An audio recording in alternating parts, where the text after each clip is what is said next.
श्री भागवत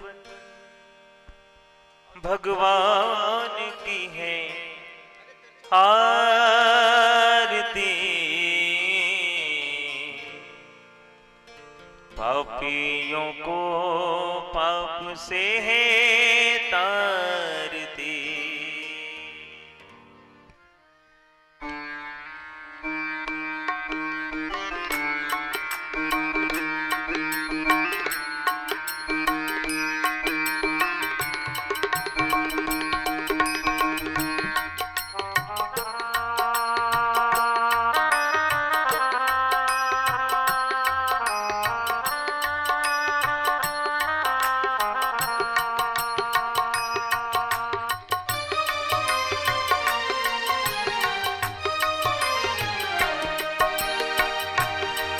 श्री भागवत भगवान की है आरती।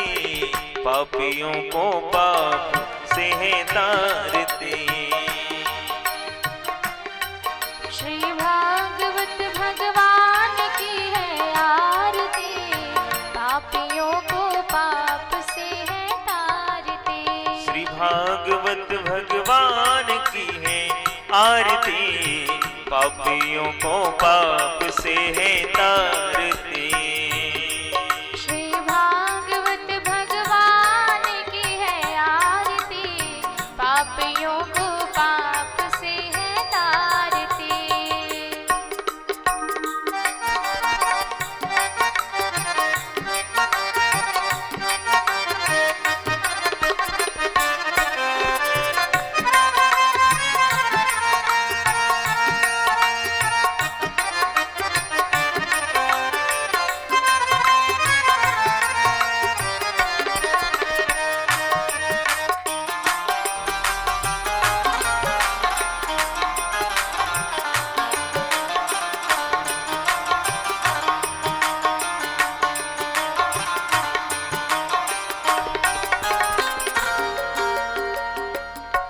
ये अमर ग्रंथ, ये मुक्ति पंथ, ये पंचम वेद निराला, नव ज्योति जगाने वाला।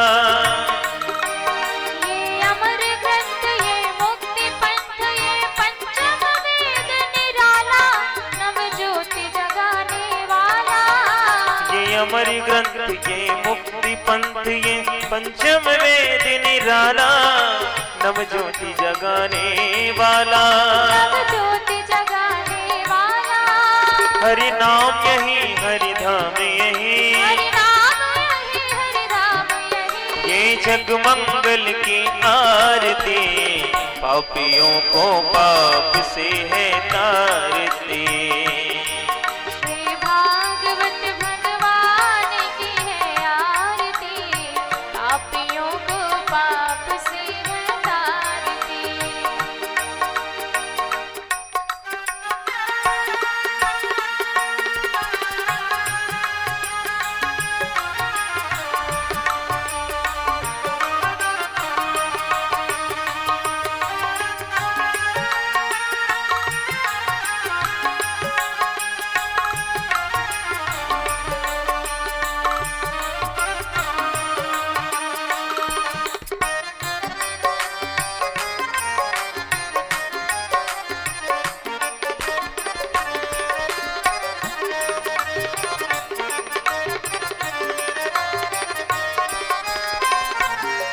ये शांति गीत पावन पुनीत, पापों को मिटाने वाला, हरि दर्श कराने वाला। ये शांति गीत पावन पुनीत, पापों को मिटाने वाला, हरि दर्श कराने वाला। ये शांति गीत पावन पुनीत, पापों को मिटाने वाला, हरि दर्श कराने वाला। हरि दर्श कराने वाला। ये सुख करणी, ये दुख हरणी, ये सुख करनी, दुख हरनी। श्री मधुसूदन की आरती। पापियों को पाप से है तारती। श्री भागवत भगवान की है आरती। पापियों को पाप से है तारती।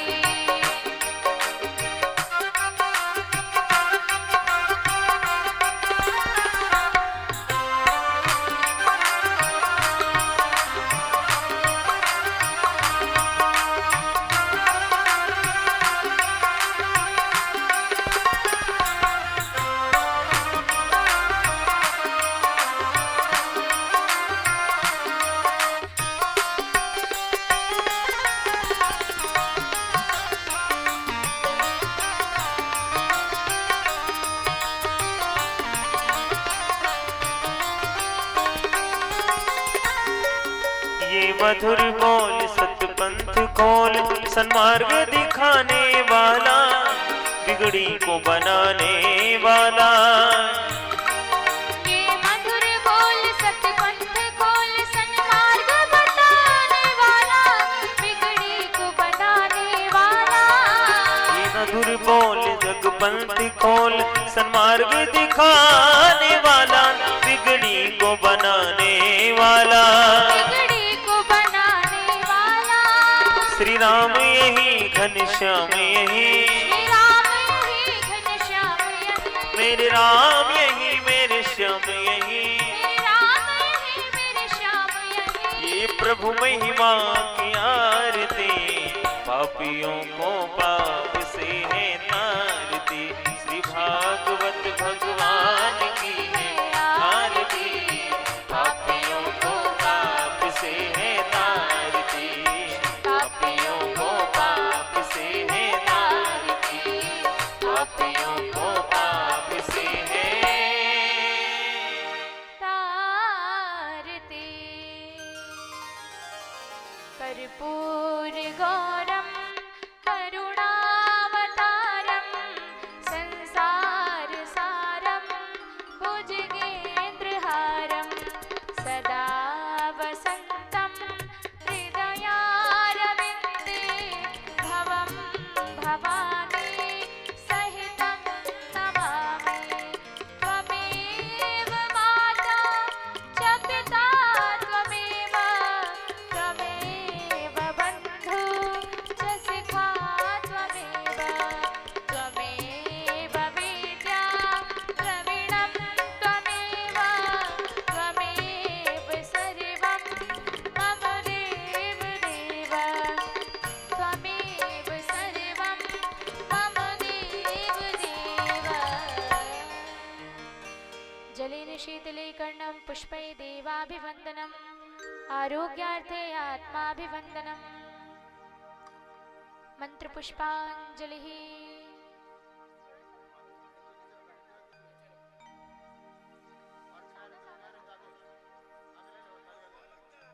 ॐ यज्ञेन यज्ञमय जन्त देवास्थानि धर्माणि प्रथमान्यासन्न तेह नाकं महिमानः, सचन्त्रे त्रिपूर्वे साध्याः सन्ति देवा। नाना सुगन्धिपुष्पाणि यथा कालोद्भवानि च, पुष्पाञ्जलिर्मया दत्त्वा गृहाण परमेश्वर, गृहाण जगदीश्वर। मंत्रपुष्पाञ्जलिं समर्पयामि। बोले श्रीमद् भागवत महापुराण की, बाके बिहारी लाल की, सांवरे सरकार की, वृंदावन बिहारी लाल की।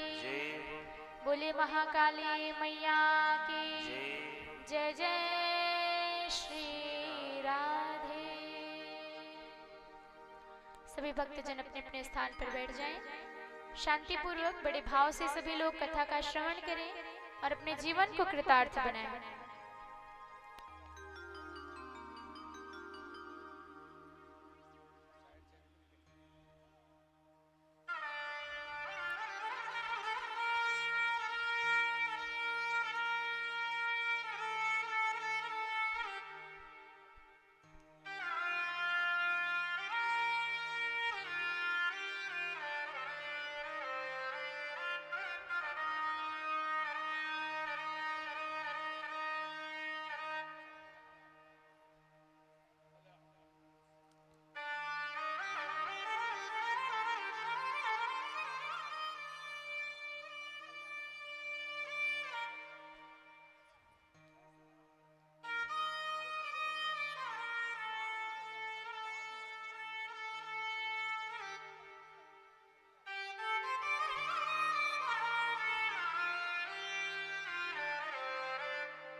श्री गणेशाय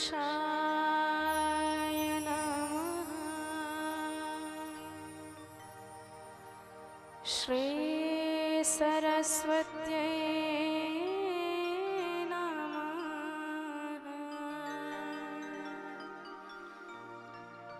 श्री गुरुचरण कमलेभ्यो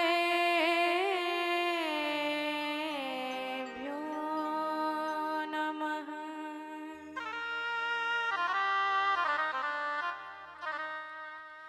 नमः परमहंसास्वादित चरण कमल चिन्मकरन्दाय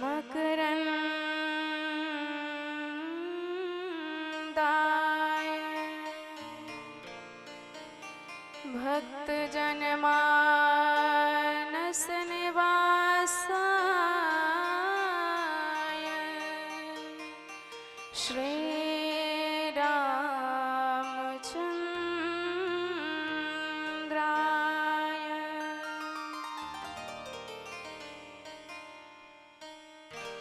ध्येयं सदा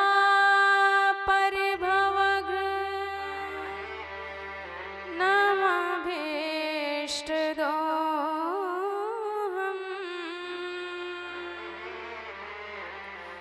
तीर्थास्पदं शिवविरिं चिनोतं शरण्यम्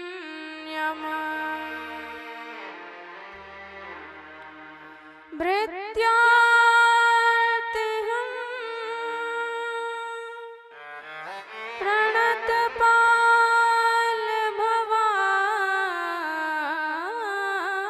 प्रणतपालभवाब्धिपोतम वन्दे महापुरुष ते चरणारविन्दम्।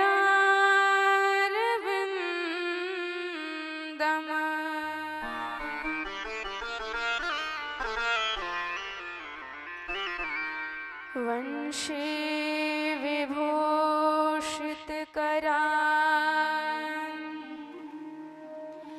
नवनीर्दाभान्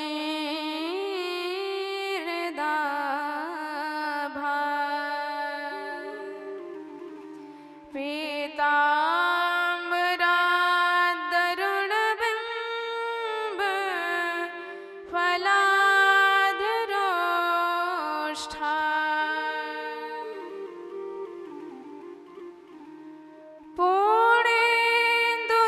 पूर्णेन्दुसुन्दरमुखा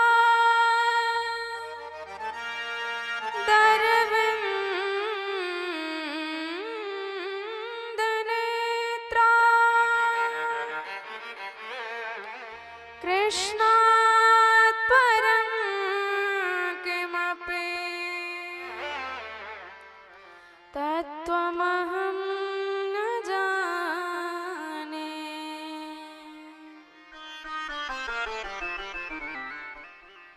नारायणं नमस्कृत्य नरं चैव नरोत्तमम् देवीं सरस्वतीं व्यासं ततो जयमुदीरये।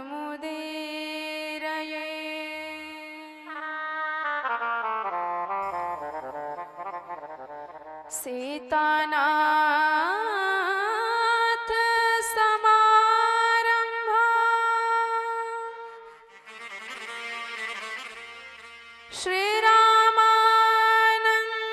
श्रीरामानन्दार्य मध्यमा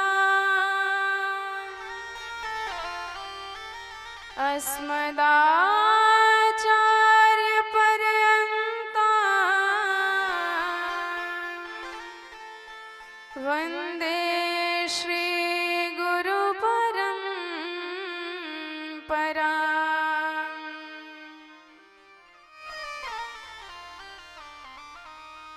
गौरांगं रसमयं नित्यं रसाचार्यं रसोत्सुकम्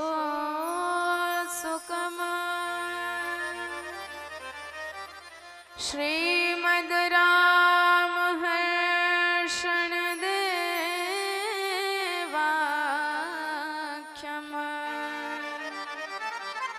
सद्गुरुं प्रणमाम्यहम्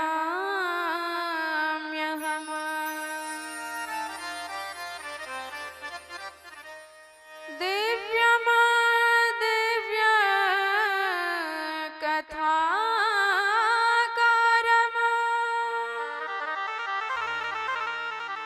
दिव्य तेज समन्वितम्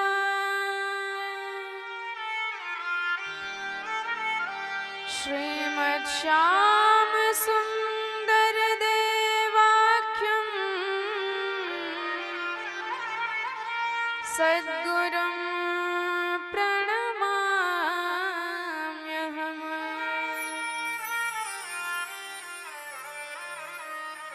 जय जय श्री राधा रमण जय जय नवल किशोर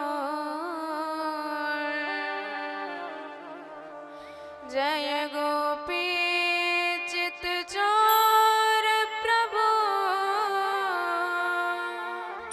जय जय माखन चोर जय जय माखन चोर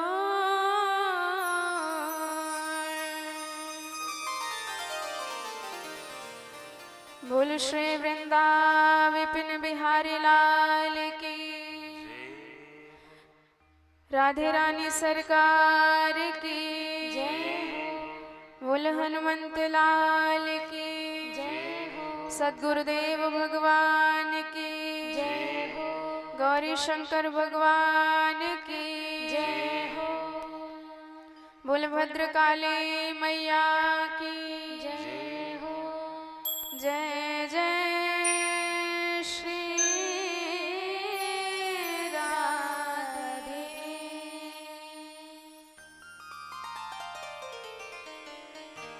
आइए बड़े भाव से सर्वप्रथम अपने मन और वाणी को पवित्र करने हेतु भगवान श्री राधा रमण सरकार के चरणारविंदों में प्रणाम करें। तत्पश्चात भगवत कृपा को शीश पर धारण करके हम सब इस मंगलमय कथा में प्रवेश करेंगे। बोले राधा रमण सरकार की जय हो। छीन लिया मेरा भोला समन राधा रमण प्यारे राधा रमण। सभी लोग गाते हुए छीन लिया मेरा भोला समन राधा रमण प्यारे राधा रमण। छीन लिया मेरा भोला समन राधा रमण प्यारे राधा रमण। छीन लिया मेरा भोला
बोले सामने सरकार की जय हो।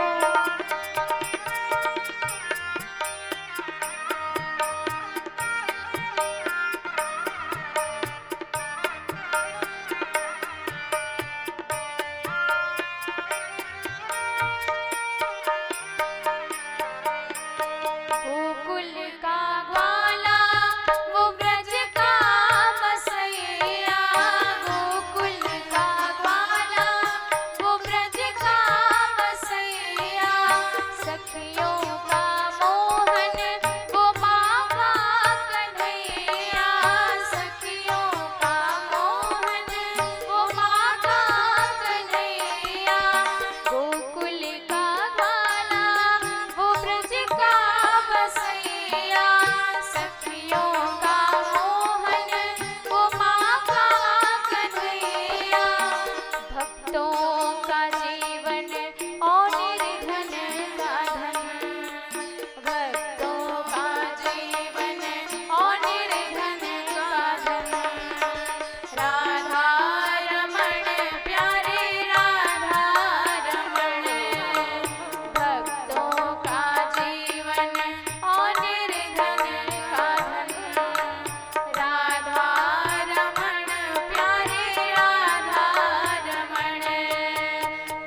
सच्चिदानंद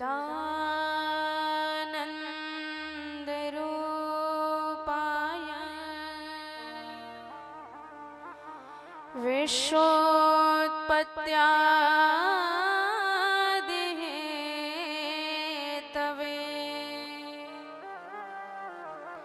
तापत्रय विनाशाय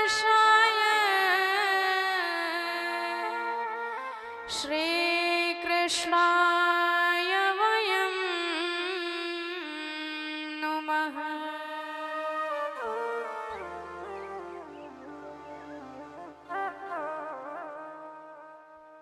परम मंगलमय भगवत स्वरूप श्रीमद् भागवत सप्ताह ज्ञान यज्ञ में प्रवेश करने से पूर्व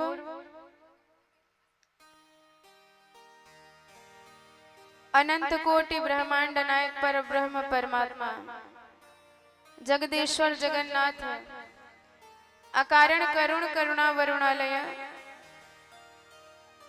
भक्त वांछा कल्पतरु दीन बंधु दीनानाथ सच्चिदानंद विग्रह भगवान श्री माधव श्याम सुंदर सरकार के चरणारविंदों में बारंबार प्रणति। लोक कल्याणकारिणी अनंत कोटि ब्रह्मांड नायिका जगदीश्वरी जगन्माता भद्रकाली सरकार के चरणारविंदों में बारंबार प्रणति एवं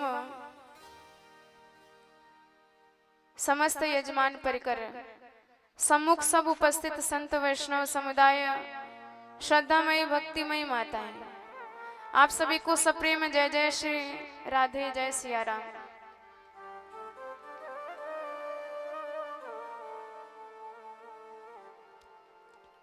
इस पावन प्रांगण में भगवती की कृपा से आयोजित हम सब इस कथा में प्रवेश करते हैं तो एक नहीं अनंत जन्मों के पुण्य उदय होते हैं, भगवान की विशेष कृपा होती है, तब जाके ऐसी मंगलमयी कथा में प्रवेश करने का सौभाग्य मिलता है। जन्मार्जिते भवेत् पुण्यम तदा भागवतम लभेत। एक नहीं अनेकानेक जन्मों के पुण्य अर्जित होते हैं, तब जाके हम किसी धर्म अनुष्ठान में सम्मिलित होते हैं। तो ये आज भगवान की विशेष कृपा है, तो ऐसे सरकार को बारंबार धन्यवाद देते हुए चरणों में प्रणाम करते हुए तत्पश्चात हम सब कथा में प्रवेश करेंगे। तो सबसे पहले प्रभु की वंदना की गई है, और कौन से भगवान की वंदना की गई है? श्री कृष्णाय वयं नुमः।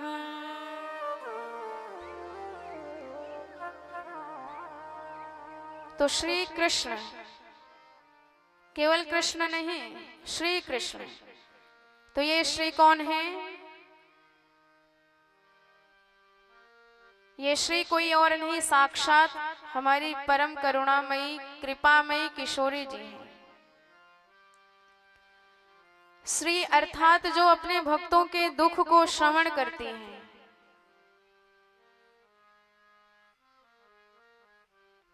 श्रुत्वा च भक्तानाम दुख गाथा, और सुनने के बाद भगवान को वही व्यथा कथा सुनाती है, सुनाने के बाद काम भी पूरा करवाती है।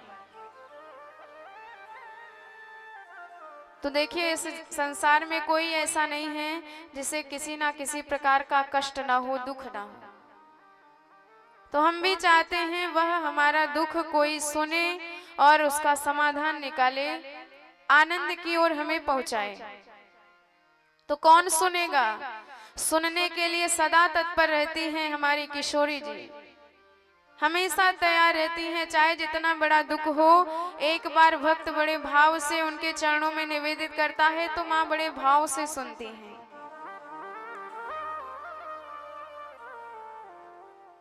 और श्रुत्वा च भगवंतम श्रावयति, सुनने के बाद भगवान को सुनाती भी हैं और प्रार्थना भी करती हैं कि सरकार आपका भक्त है, उस पर जरा कृपा करिए।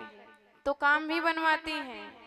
ऐसी किशोरी जी हैं, ऐसी ममतामयी, ऐसी करुणामयी, वात्सल्यमयी हैं। अच्छा, बात आपकी कब बनेगी? जब भगवान का मूड अच्छा हो, भगवान प्रसन्न मुद्रा में हो, अनुकूल हो, तब आप उन्हें कुछ भी कहेंगे भगवान सीधे कर देंगे। और पता चला भगवान अनुकूल नहीं है, तब आपने सुना दिया तो काम बनेगा नहीं। तो माताओं को पता रहता है कि कब क्या चीज मांगनी है पतिदेव से, कब साड़ी मांगना है, कब हार मांगना है, सब पता रहता है। और जब मूड बढ़िया देखेंगी, सेवा करके प्रसन्न कर लेंगी, तब मन की बातें कह देंगी और तुरंत मान भी जाते हैं। तो ठीक इसी प्रकार से किशोरी जी भगवान की अनवरत सेवा में तत्पर रहती हैं। उन्हें पता है कि कब भगवान प्रसन्न हैं, तो उसी समय अपने भक्तों की दुख गाथा सुना करके भगवान को मना लेती हैं, जरा इन पर भी कृपा बरसाइए। बोल श्री राधा रानी सरकार की जय हो। तो ये श्री के रूप में साक्षात राधा रानी हैं और कृष्ण के रूप में साक्षात भगवान जगन्नाथ ही हैं। तो कैसा है भगवान का स्वरूप? सच्चिदानंद रूपाय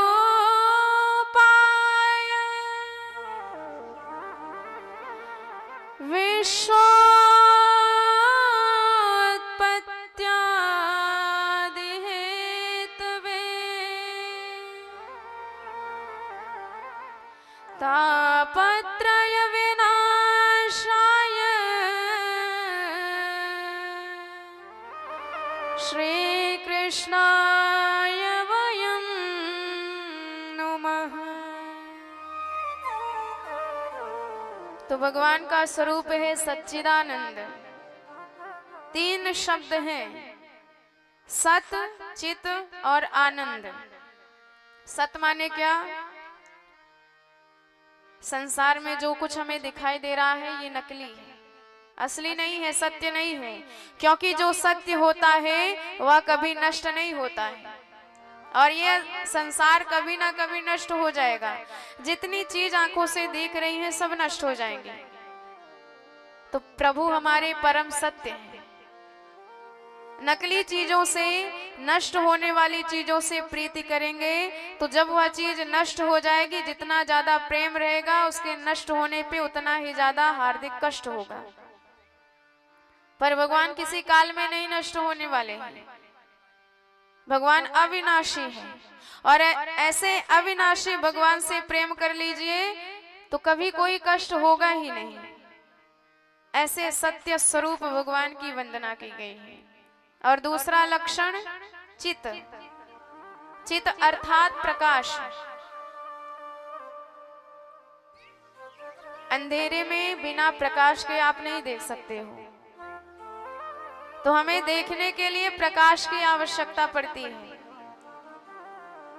और जब सूर्य भगवान प्रकट हो जाते हैं, उदय हो जाता है उनका, तब हमें स्पष्टतः चारों तरफ दिखाई देने लग जाता है। पर उस सूर्य को कौन प्रकाशित करता है? हमारे भगवान प्रकाशित करते हैं।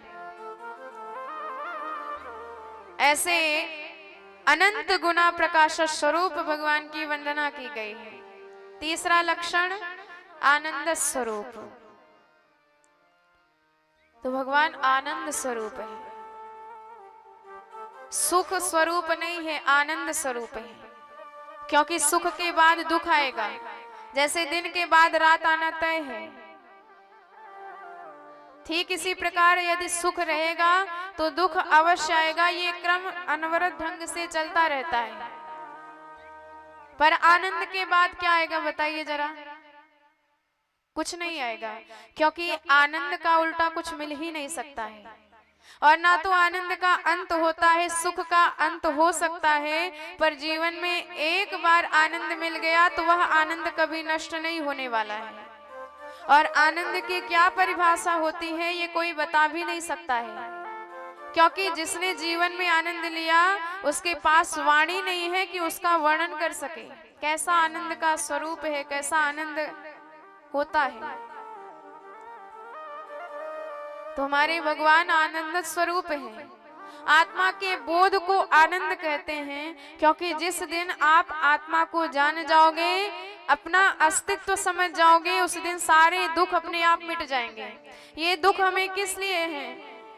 क्योंकि हम अपने स्वरूप को जान ही नहीं पा रहे कि हम कौन हैं। इस दुनिया को अपना समझ रहे हैं, जिसकी 1 मिनट की भी गारंटी नहीं है। तो जब तक इस दुनिया को आप अपना समझते रहोगे, तब तक सुख या दुख दोनों मिलता रहेगा। और जिस दिन आत्मा को जान जाओगे कि हमारे इस आत्मा का संबंधी कौन है, हमारा असली संबंधी कौन है, उसी दिन सारे कष्ट अपने आप मिट जाएंगे। तो ऐसे हैं हमारे भगवान। एक बार इनके चरणों में आप प्रणाम करोगे तो आनंद कैसा होता है, क्या होता है, थोड़ी थोड़ी झलक आपको भगवान दिखाते रहेंगे। बोलो भक्त वत्सल भगवान की जय हो। और भगवान विश्वोत्पत्त्यादि हेतवे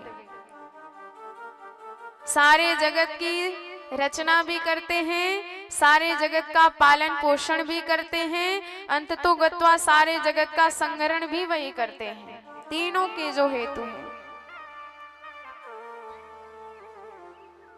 अच्छा, कभी कभी हम यह पूछते रहते हैं कि ऐसा करने से क्या होगा, क्योंकि बिना लाभ के कोई आगे बढ़ना नहीं चाहता। और जीवन का असली धर्म, असली लक्ष्य तो यही है कि भगवान के चरणों में प्रेम हो, पर कभी भी हम भगवान की तरफ मुड़ने वाले नहीं। प्रेम हो ही नहीं सकता जब तक लाभ ना हो। हमारी मानसिकता ही ऐसी बन चुकी है, लाभ ही लाभ हमारे जीवन में सर्वोपरि हो गया है। तो भगवान ने यहाँ भी लाभ दिया है। क्या लाभ मिलेगा यदि आप भगवान के चरणों में प्रणाम करोगे तो? तापत्रय विनाशाय श्री कृष्णाय वयं नुमः। तो जीव के जितने भी ताप हैं, संताप हैं, दुख है, दारिद्र्य है, सब मिट जाता है। कैसे? ताप कौन कौन से हैं? त्रय ताप, और इन्हीं तीनों तापों से पूरा जगत व्याप्त है, तप रहा है।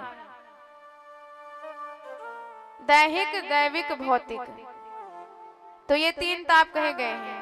पहला दैहिक। दैहिक ताप अर्थात शरीर में तमाम प्रकार के रोग हो जाते हैं। कई रोग तो लाइलाज हो जाते हैं, कोई इलाज ही नहीं है उनका। तो ऐसे ये 2 दैहिक ताप के अंतर्गत आते हैं। दूसरा दैविक। दैविक अर्थात जो भगवदीय कृत आपदा होती है, जैसे कभी कभी बाढ़ आ जाती है, कभी कभी कोरोना महामारी आ जाती है, कभी कभी सूखा पड़ जाता है, अकाल पड़ जाता है। तो ये सब दैविक ताप के अंतर्गत आते हैं। और तीसरा भौतिक ताप। भौतिक ताप अर्थात जैसे किसी जंतु ने आपको चोट पहुंचा दी, किसी बैल ने मार दिया, किसी सर्प या बिच्छू ने डस लिया, काट लिया, तो ये सब भौतिक ताप के अंतर्गत आते हैं। तो ये शारीरिक भी होते हैं, मानसिक भी होते हैं और आर्थिक भी होते हैं। पर भगवान की कृपा से ये सारे ताप मिट सकते हैं। कोई तन दुखी, कोई मन दुखी, कोई धन बिन रहत उदास, थोड़े थोड़े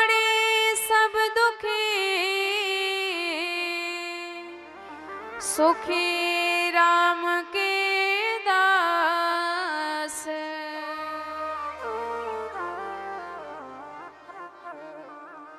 दैहिक दैविक भौतिक तापा दैहिक दैविक भौतिक तापा राम राज का होई नहीं व्यापा राम राज का होई नहीं व्यापा दैहिक दैविक भौतिक तापा दैहिक दैविक भौतिक तापा राम राज का होई नहीं व्यापा दैहिक दैविक भौतिक तापा राम राज का होई नहीं व्यापा दैहिक दैविक भौतिक तापा राम राज का होई नहीं व्यापा। बोले भक्त वत्सल भगवान की जय हो।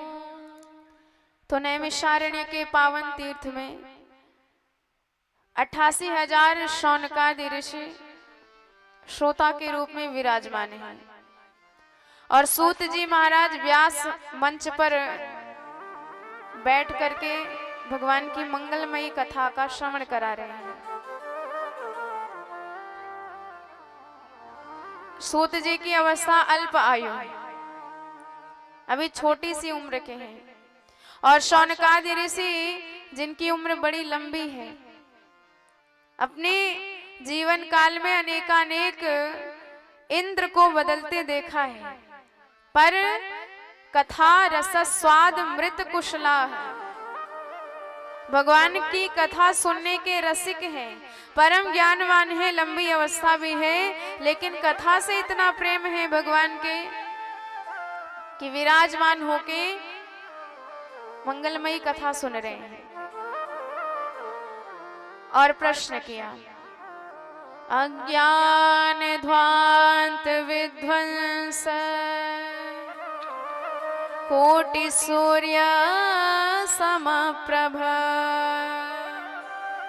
सूताख्या हि कथा सारम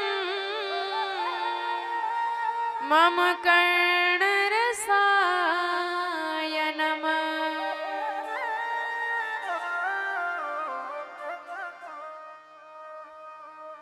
सारे संतों ने सूत जी से प्रश्न किया, और ये देखिए, जब भी संतों की चर्चा होती है तो समाज का उत्थान कैसे हो, समाज का कल्याण कैसे हो, इसी विषय पर प्रश्न उठते हैं। शौनकादि ऋषि जानते हैं कि आने वाला समय कितना घोर होगा, जिस समय में किसी की बुद्धि भगवान के चरणों की तरफ नहीं बढ़ेगी। तो आज ऐसे मानवों की तरफ से प्रश्न कर रहे हैं सूत जी महाराज से कि एक बार सूर्य जी के उदय होते ही त्रिभुवन का अंधकार भाग जाता है, पर महाराज ऐसे करोड़ों सूर्य उदय हो जाए, लेकिन हमारे हृदय में जो अज्ञानता छाई हुई है, संसार के प्रति जो इतना प्रेम बसा हुआ है, वह अज्ञानता कभी भी सूर्य के प्रकाश से नहीं दूर हो सकती। तमाम प्रश्न कर डाले संतों ने कि महाराज ये बताइए, हमारे जीवन में ज्ञान और भक्ति वैराग्य तीनों बढ़ ही नहीं रहे हैं। ना तो भक्ति है भगवान के चरणों में, ना तो हमें अपने धर्म के प्रति जरा सा ज्ञान है, ना शास्त्रों का ज्ञान है, ना तो इस जगत से वैराग्य हो रहा है। ऐसे संसार का क्या होगा, ऐसे व्यक्तियों का क्या होगा। आप कुछ ऐसा सुनाइए जो मंगलों का भी मंगल करने वाला हो जाए, जिसे सुनकर सारे व्यक्ति परम पावन हो जाएं, सारी बाधा सारे कष्ट हमारे दूर हो जाएं। तमाम प्रकार के प्रश्न कर डाले।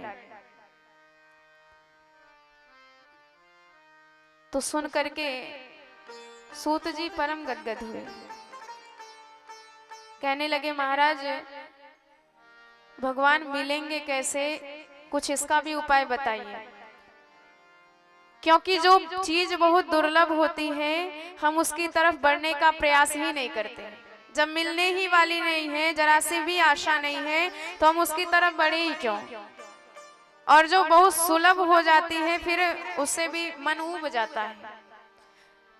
तो हमारे प्रभु अत्यंत दुर्लभ नहीं है, भगवान दुर्लभ नहीं है, पर हमने दुर्लभ मान लिया है कि भगवान मिलेंगे ही नहीं हमें। शास्त्र भरे पड़े हैं उदाहरणों से, कैसे कैसे भक्तों ने भगवान को प्राप्त किया था, जिनमें कोई साधन नहीं थे, जिनमें कोई गुण नहीं थे, कोई योग्यता नहीं, कोई पात्रता नहीं, पर भगवान उन्हें भी मिले हैं। तो जो ये हमारी मानसिकता बन गई है कि हमें भगवान मिल ही नहीं सकते हैं, कलयुग में तो बड़ा दुर्लभ है भगवान को प्राप्त करना, ये मानसिकता हमारी कैसे नष्ट होगी, कैसे दूर होगी। चिंतामणि मिल जाए, उस चिंतामणि के सामने बैठ के जो आप याचना करेंगे आपको प्रदान कर देगी। कल्प वृक्ष के नीचे बैठ के जो भी इच्छा प्रकट करेंगे आपको मिल जाएगा। पर चिंतामणि कल्प वृक्ष में भी ये सामर्थ्य नहीं है कि भगवान को प्रकट करके दिखा दे, और भगवान को प्रकट कराने की सामर्थ्य केवल सद्गुरुदेव भगवान के चरणों में है। और सद्गुरुदेव भगवान दुर्लभ नहीं है, भगवान का नरावतार ही इस धरती पर गुरुदेव के रूप में है, पर हम उनकी तरफ बढ़ना ही नहीं चाहते हैं। चिंता लोक सुखम सुरद्रोह स्वर्ग संपदम प्रयच्छति गुरु प्रीतो वैकुंठम योगी दुर्लभम।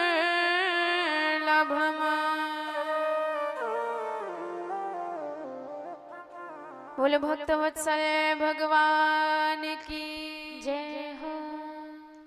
तो महाराज आप बताइए कैसे भगवान के चरणों में हमारा प्रेम बढ़े, ऐसा कुछ आप सुनाइए। सुनते ही परम गदगद हो गए सूत जी महाराज, यदि आपका इतना स्नेह है हमारे ऊपर तो अब हम आपको सारे शास्त्रों का सार ही सुनाने जा रहे हैं। इस जगत में सबसे बड़ा भय किसका है? सबसे बड़ा भय है मृत्यु का। हर आदमी को एक ना एक दिन मरना है, और अवश्य ही मरना है, ये तय है। क्योंकि जिस दिन व्यक्ति जन्म लेता है उसी दिन उसकी मृत्यु भी तय हो जाती है। और ये संसार है हमेशा खिसकता रहता है, और हम चाहते हैं कि ऐसा ही बना रहे। और जब बदल जाता है तो मन को बड़ा कष्ट होता है। तो हमारे सूत जी महाराज कहते हैं आज आपको कुछ ऐसा सुनाऊंगा जो हमारे मन में बसे मृत्यु के भय को निकाल दे। मृत्यु से ज्यादा खतरनाक मृत्यु का भय होता है, और जो भय हमारे मन में बैठ गया है कि कभी ना कभी मर जाएंगे, यही भय दूर हो जाएगा ये कथा सुन करके। जैसे डॉक्टर के पास कोई व्यक्ति जाए और डॉक्टर यदि उसे डायरेक्ट बता दे कि आप इतने दिन के मेहमान हो, उसके बाद आपका जीवन नहीं चल सकता है, तो बेचारा सोच सोच के इतना परेशान हो जाएगा कि हो सकता है अगले ही क्षण हार्ट अटैक आ जाए, मर जाए। तो भय ज्यादा खतरनाक होता है, और ये मंगलमयी कथा ये इस भय को ही दूर कर देगी।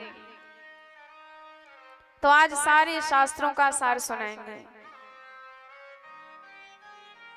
काल व्याल मुख ग्रास त्राश निर्नाश है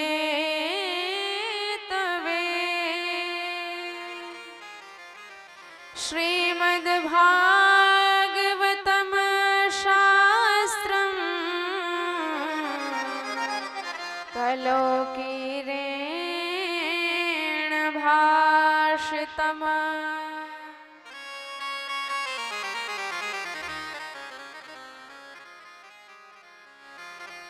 तो जब परीक्षित महाराज को 7 दिन में मरने का श्राप लगा,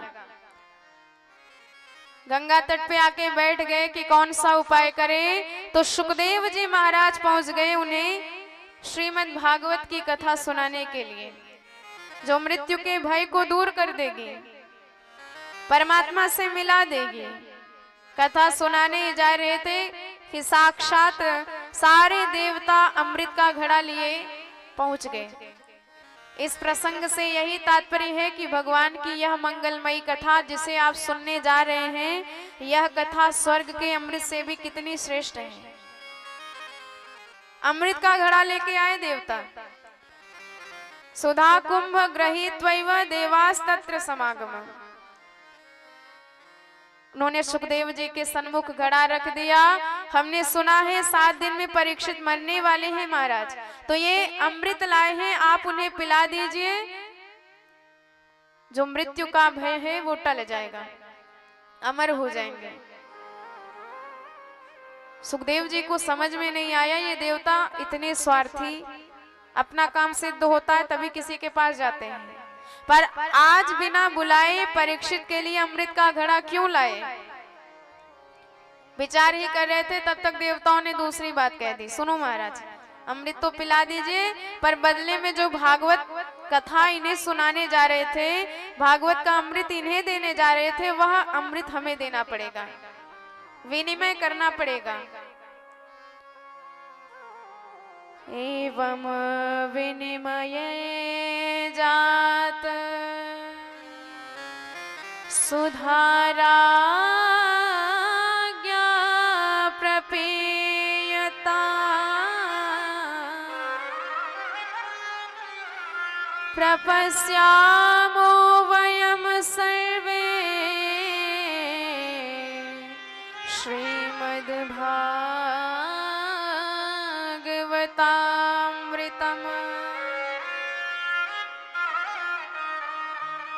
सुनते ही सुखदेव जी को हंसी आ गई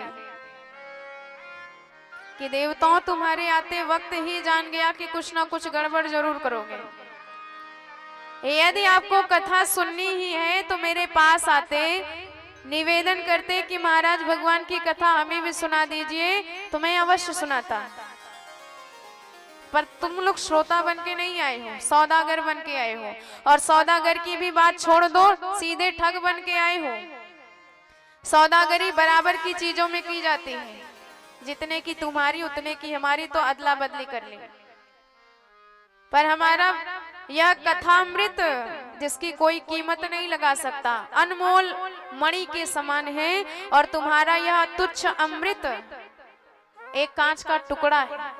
तो बताओ, कांच के टुकड़े में और अनमोल मणि में कहां से समानता हो सकती है।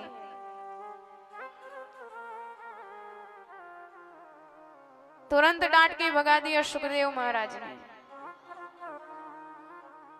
क्व कथा क्व सुधा लोके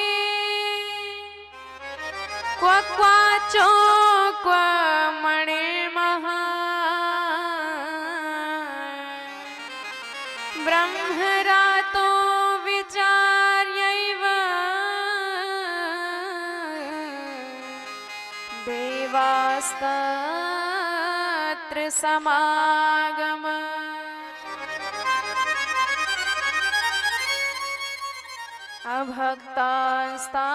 अभक्तांस्तांश विज्ञाय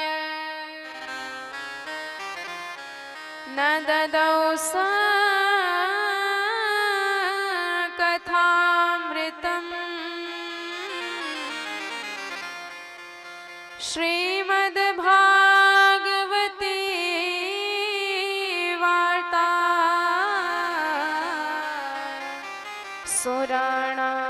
सुराणामपि दुर्लभा।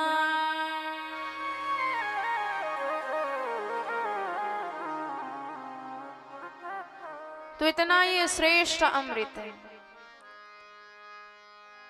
डांट के भगाए गए देवता ब्रह्मा जी के पास आए, महाराज हम मनुष्यों से इतने श्रेष्ठ हैं, पर सुखदेव जी ने हमें डांट के भगा दिया, कथा का दान ही नहीं दिया। ब्रह्मा जी समझ गए ये मूर्ख देवता कथा सुनने नहीं गए थे, ये कितने श्रेष्ठ हैं, अपनी श्रेष्ठता बताने गए थे। क्योंकि जिन्हें कथा सुनना होता है वह कथा प्रेम से सुनते हैं और विनम्र भाव से सुनते हैं, पर तुम में जरा भी पात्रता नहीं है, ना तो तुम में भगवान के प्रति प्रेम है, ना तो विनम्रता है। कथा सुनने के रसिक हमारे महादेव हैं, देव नहीं, वो देवों के देव महादेव हैं। पर जब भगवान की कथा होती है तो चांडाल पक्षी कौवे के मुख से भी भगवान की कथा सुनते हैं, और कौवे की वाणी सबको बड़ी कर्कश लगती है, पर भोलेनाथ कहते हैं मधुर वचन तब बोले उकागा। भगवान को उनकी वाणी मधुर लग रही है, क्योंकि वाणी से राम जी का गुणगान चल रहा है, इसलिए वह वाणी भगवान को पसंद आ रही है। ऐसे महादेव जिनके बारे में वेद तक नहीं समझ पाते, हाथ खड़े कर देते हैं कि ये क्या है, इनका स्वरूप क्या है, हम नहीं समझ सकते, औकात नहीं है हमारी। इतने बड़े रसिक हैं। रसिक हमारे हनुमंत लाल जी हैं। इनमें कितनी बल है, कितनी बुद्धि है, गोस्वामी तुलसीदास जी वर्णन ही नहीं करते, सीधे कह देते हैं अतुलित बल धामम ज्ञानी नाम ग्रगण्यम सकल गुण निधानम। ऐसे हनुमंत लाल जी भगवान की कथा सुनने के लिए जब विराजमान होते हैं तो ऐसे सुनते हैं मानो प्रथम बार सुन रहे हो। कथा सुनने का ये तरीका है। ब्रह्मा जी ने कहा कि कथा की क्या महिमा है, परीक्षित को मोक्ष प्राप्त करने दो तब बताते हैं। और जब 7 दिन के बाद परीक्षित को मोक्ष पद प्राप्त करते देखा, भगवान के चरणों में जाते देखा, विधाता अपि विस्मृतः राज्ञो मोक्षम तथा वीक्ष्य पुरा धाता अपि विस्मृतः सत्यलोके तुलाम बद्ध्वा तोलयत साधनान्यजः। ब्रह्मा जी ने सत्यलोक से तराजू मंगवाई, एक पलड़े पर अनेकानेक धर्म शास्त्रों को रखा गया जितने भी कहे जाते हैं, और एक पलड़े पर केवल श्रीमद् भागवत महापुराण जी को विद्यमान किया गया, पर भार जिसमें रहेगा वही नीचे रहेगा, बाकी तो सब पलड़ा ऊपर उठ गया। प्रसन्न होकर विधाता ने तुरंत घोषणा कर दी कि ये कोई पोथी नहीं है, कि कोई ग्रंथ नहीं है, ये साक्षात हमारे भगवान ही आज इस रूप में विराजमान है, और भगवान अनंत रूप में कोई भी अवतार ले सकते हैं। तो एक अवतार, एक रूप हमारे भगवान का यह भी है। लघु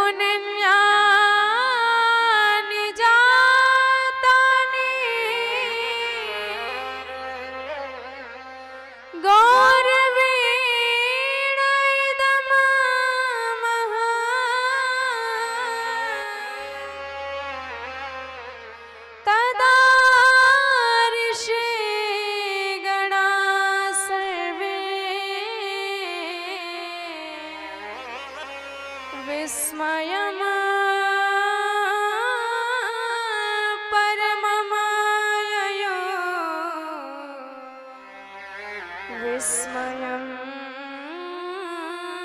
परमं ययुः। तो श्रीमद् भागवताख्योयम प्रत्यक्षम कृष्ण एव ही, ये प्रत्यक्ष साक्षात कृष्ण कन्हैया ही है। बोलो श्रीमद् भागवत महापुराण की जय हो।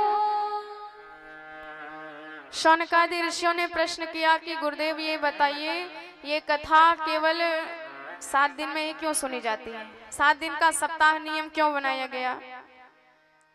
तो बताया कि सबसे पहले नारद जी ने सनत कुमारों से यह कथा सुनी और वहीं से सप्ताह परंपरा प्रारंभ हुई। तो ऐसी मंगलमयी कथा जिसमें रहस्य ही रहस्य भरा पड़ा है, अत्यंत रहस्यात्मक ग्रंथ है, और एक बार हम इसका रहस्य जान गए तो जीवन का कल्याण हो जाएगा, जीवन का उद्धार हो जाएगा। सारे कष्टों का मूल जड़ यही है, हमारी अज्ञानता। और श्रीमद् भागवत सारी अज्ञानता को दूर कर देता है। तो जब तक गुरुदेव भगवान की कृपा नहीं होगी तब तक हम किसी भी शास्त्र को समझ नहीं सकते हैं। सद्गुरुदेव भगवान की कृपा हो जाए तो सारे शास्त्र अपने आप समझ में आ जाते हैं। वह दुर्लभ भगवान भी हमारी पकड़ में आ जाते हैं। आइए बड़े भाव से गुरुदेव भगवान को याद करें, तत्पश्चात कथा में प्रवेश करें। बोल गुरुदेव भगवान की जय हो। सदानंद चिन्मय स्वरूप है, महिमा पार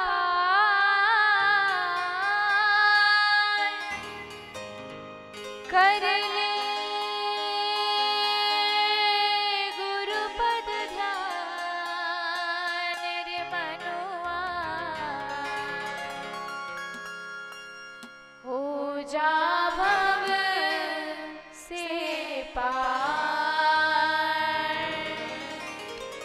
कर ले गुरुपद ध्यान रे मनुआ, हो जा भव से पार कर ले गुरुपद ध्यान रे मनुआ, हो जा भव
करते हुए बड़े भाव से बोले सदगुरुदेव भगवान की जय हो।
सूत जी बताते हैं कि एक बार सनक सनंदन सनातन सनत कुमार बद्री विशाल में भ्रमण कर रहे थे। किस लिए? सत्संग की इच्छा से। क्योंकि पूजा पाठ उपासना आप एकांत में कर सकते हैं, अकेले भी, लेकिन यदि सत्संग का आनंद लेना है तो समुदाय का रहना आवश्यक है। तो भ्रमण कर रहे थे कि कोई ना कोई संत मिलेगा तो उससे पूछेंगे। एकदा हि विशालाय चत्वार ऋषयो मला सत्संगार्थं समायाता ददृशुस्तत्र नारदः। तो सामने से नारद जी आते दिखाई दिए, और जैसे ही नारद जी जैसे संत का दर्शन किया तो परम गदगद हो गए कि आज तो साक्षात परम भक्त नारद जी के दर्शन हुए हैं। बढ़िया भगवान की कथा सुनेंगे। पर पास में गए तो एकदम लटका सा चेहरा दिखाई दिया। आश्चर्य हुआ कि जो संसार की चिंता को दूर करते हैं, जिन्हें अपनी कोई चिंता ही नहीं है, हमेशा आनंद में मस्ती में भ्रमण करने वाले संत हैं, आज ऐसे नारद जी चिंतातुर हैं। तो पूछ लिया कि क्या कारण है। कथम ब्रह्मण दीन मुखः कुतश्चिन्तातुरो भृशा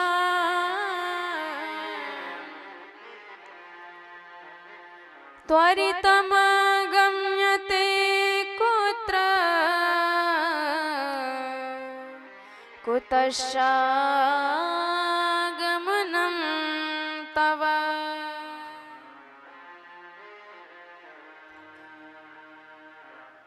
प्रश्न किया, महाराज आप इतने दुखी क्यों हैं? आपका चेहरा तो ऐसे उदास दिखाई दे रहा है जैसे किसी के 2-2 हजार के नोट कागज के टुकड़े बन जाए तो बर्बाद सा लटका सा चेहरा बनाए रहता है। तो आपका क्या चला गया? चेहरा तो ठीक ऐसे लग रहा है जैसे महाकृपण कंजूस का धन चला गया हो, जो धन को ही अपना प्राण मानता हो। मुझे तो नहीं लगता है कि आपने कोई ऐसी चीज इकट्ठी की हो जो आपसे छिन गई हो। अपने लिए एक झोपड़ी तक नहीं बनाई, एक भी कुटिया नहीं है आपकी, और विवाह भी नहीं हुआ जिसके चक्कर में आपको इतना कष्ट हो। कभी कभी कई व्यक्ति इसी चक्कर में दुखी रहते हैं। विवाह हो गया है, बच्चे हो गए हैं, बिटिया हो गई है, तो शादी का तमाम प्रकार का झंझट दिमाग पे रहता है। पर महाराज ना तो आपकी कुटिया ना ही कोई बिटिया जिसके विवाह की चिंता हो, तो इतने दुखी क्यों हो? आपका तो एकमात्र धन भगवान का नाम है, और ऐसे धन को कोई चुरा ही नहीं सकता। खर्चे नहीं कोई चोर न लेवे, और दिन दिन बढ़त सवायो। तो बताओ क्या चला गया आपका? ऐसे आप दुखी रहोगे तो संसारियों पे क्या बीतेगी? नारद जी ने बताया, क्या बताएं, हम भी आपकी तरह ऐसे ही कथा सुनने के चक्कर में धरती पर भ्रमण कर रहे थे। एक एक तीर्थ पे गया, कोई भी तीर्थ नहीं छोड़ा। अहम तु पृथ्वीम यात्वा ज्ञात्वा सर्वोत्तमामिति पुष्करम च प्रयागम च काशीम गोदावरीम तथा हर क्षेत्रम कुरुक्षेत्रम श्रीरंगम सेतु बंधनम। तीर्थ गुरु पुष्कर में गया, तीर्थराज प्रयाग में गया, अनेक चारों धाम में गया, पर महाराज कभी मेरे मन को शांति नहीं मिली। क्योंकि तीर्थों में अब वह भाव नहीं रह गया है। तीर्थों में भी चारों तरफ अधर्म ही अधर्म दिखाई दे रहा है, चारों तरफ बनावटी। संतों के यहाँ गया तो वहां भी विडंबना। सबसे बड़े संत कौन माने जाते हैं? जिनकी जितनी ज्यादा प्रॉपर्टी होगी वह उतना ही महान संत माना जाता है। नाम है जगत गुरु, पर ज्ञान नाम की चीज नहीं। शंकराचार्य बने पड़े हैं, पर ज्ञान किसे कहते हैं परिभाषा तक नहीं पता है। सब जगह बनावटी ही दिखा मुझे, नकलीपन ही दिखा, इसलिए मेरे चित्त में क्रांति मच गई। हमने सोचा छोड़ो गृहस्थों के यहाँ देख लेते हैं, पर वहां भी विडंबना। घर में भी कलह क्लेश नित्य मचे रहते हैं। कोई सास ससुर की सेवा नहीं करना चाहता। घर में जबरदस्ती माता पिता बैठे भी हैं तो उनसे ठीक ढंग से बात तक नहीं की जा रही है। कहते हैं कि अब वृद्ध हो गए हो, जाओ तीर्थ यात्रा करो और भगवान का भजन करो, घर में तुम्हारा कोई काम नहीं। ऐसी विडंबना। फिर भी गृहस्थियों के यहाँ नित्य नई कलह क्लेश मची रहती है। और यदि कोई बड़ा काम कर रहे हैं तो मंत्र लेने के लिए और सलाह लेने के लिए ससुराल से साले साहब बुलाए जाते हैं। और जहां मंत्र देने वाले शिक्षा देने वाले शकुनी महाराज होंगे तो वहां तो महाभारत पक्का है। तरुणी प्रभुतागे श्याल को बुद्धिदायक कन्या विक्रयणो लोभा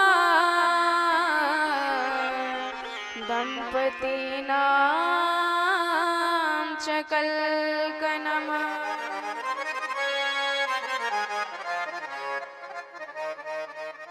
नारद जी ने कहा कि मैं इतना सब देख के इतना व्यथित हो गया, विचार करने लगा कहाँ जाऊं, कहाँ मेरे मन को शांति मिले। तब तक एक बात याद आई कि चलो वृंदावन धाम चलते हैं, वहां पर यमुना जी के तट पे अवश्य मुझे शांति मिलेगी। तो यामुनम तटम आपन्नो, मैं यमुना जी के तट पे आया, पर वहां भी विडंबना देखने को मिली।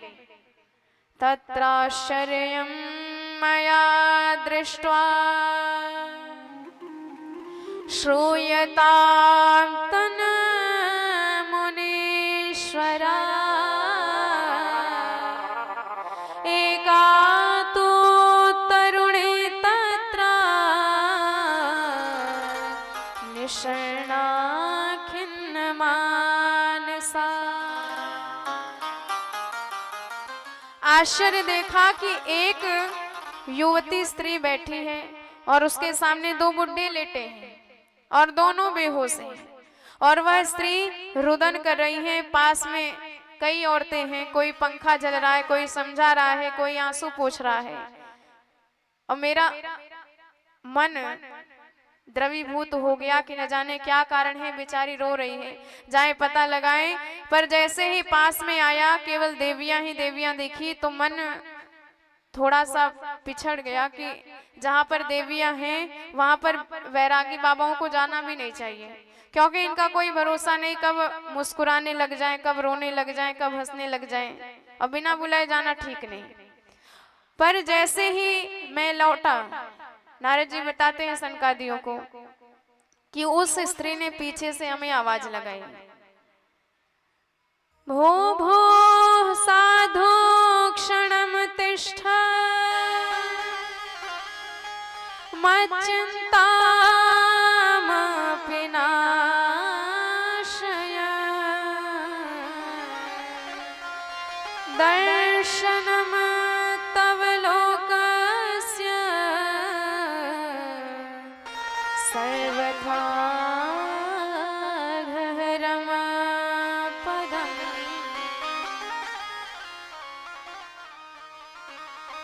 उस स्त्री ने कहा कि महाराज बड़े सौभाग्य से संत के दर्शन होते हैं, और आज आप दर्शन दिए और मेरे कष्ट को बिना दूर किए चले जा रहे हैं।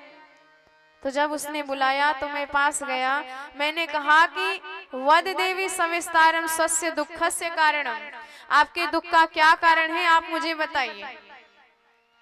तो उसने बताया कि महाराज मेरा पूरा परिचय सुनिए आप। अहम भक्ति रीति ख्याता और इमो में तनयो मतो ज्ञान वैराग्य नामानो काल योगेन जर्जरो। मेरा नाम भक्ति है और ये दोनों मेरी संतान हैं जिनका नाम है ज्ञान और वैराग्य। और मेरे दुख का इससे बड़ा क्या कारण हो सकता है महाराज?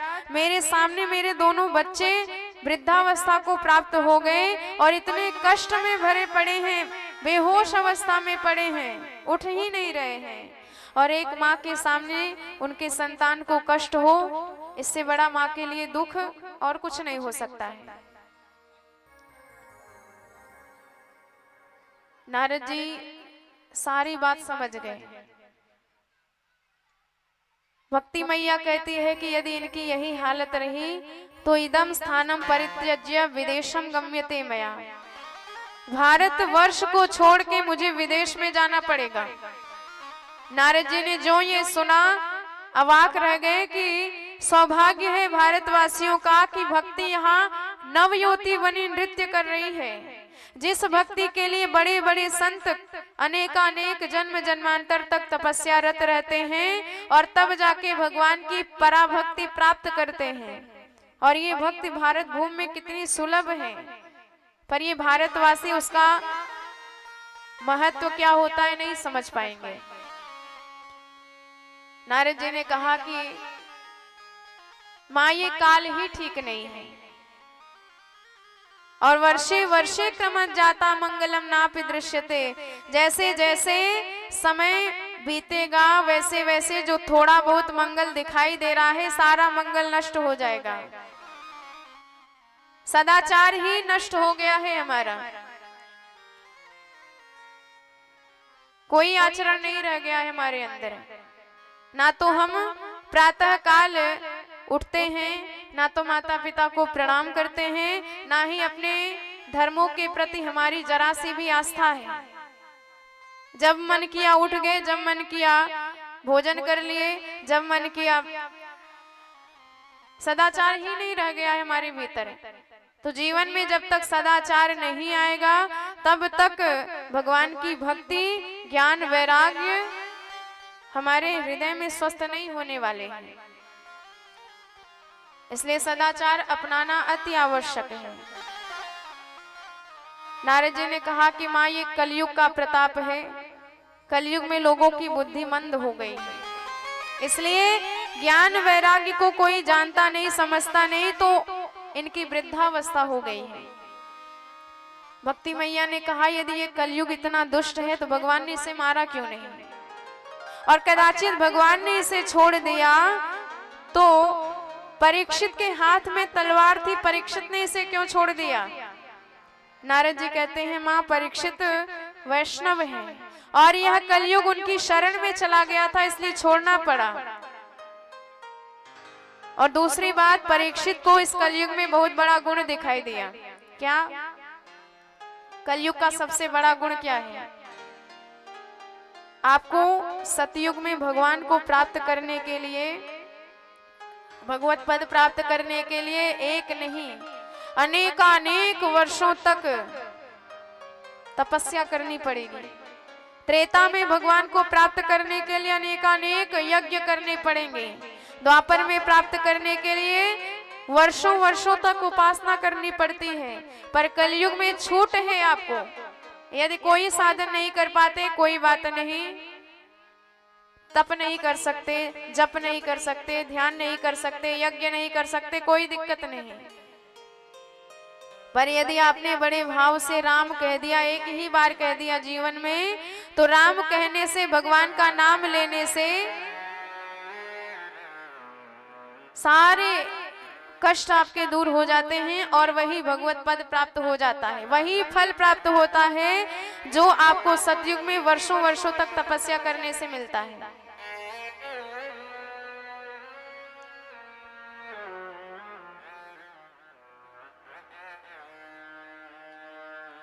यत् फलम् नास्ति तपसा न योगेन समाधिना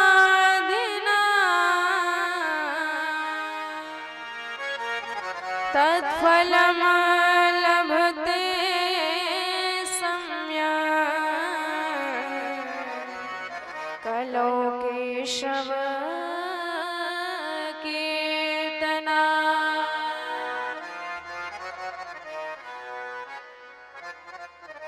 कलयुग केवल हरि गुण गाहा, कलयुग केवल हरि गुण गाहा, गावत नर पार वैभव थाहा, कलयुग केवल हरि गुण गाहा, गावत नर पार वैभव थाहा, कलयुग केवल हरि गुण गाहा, कलयुग केवल हरि गुण गाहा, गावत नर पार वैभव थाहा, कलयुग केवल हरि गुण गाहा, गावत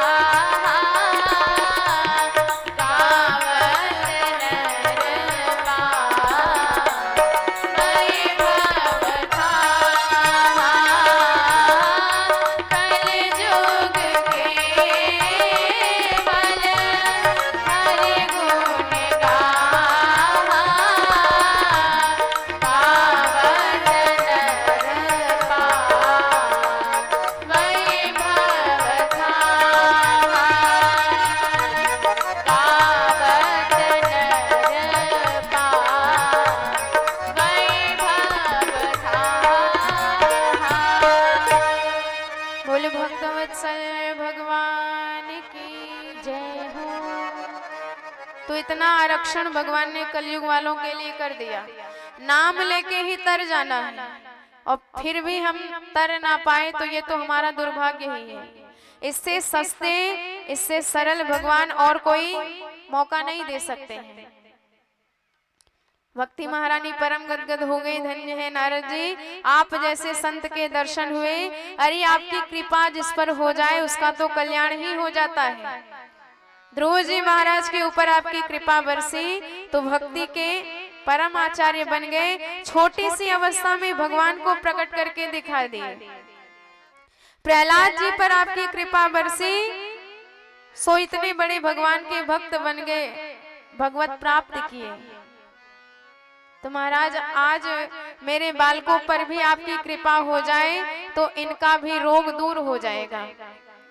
साक्षात आज भगवान की प्राण प्रिया भक्ति महारानी देवर्षि नारद जी के गुण गान कर रही है।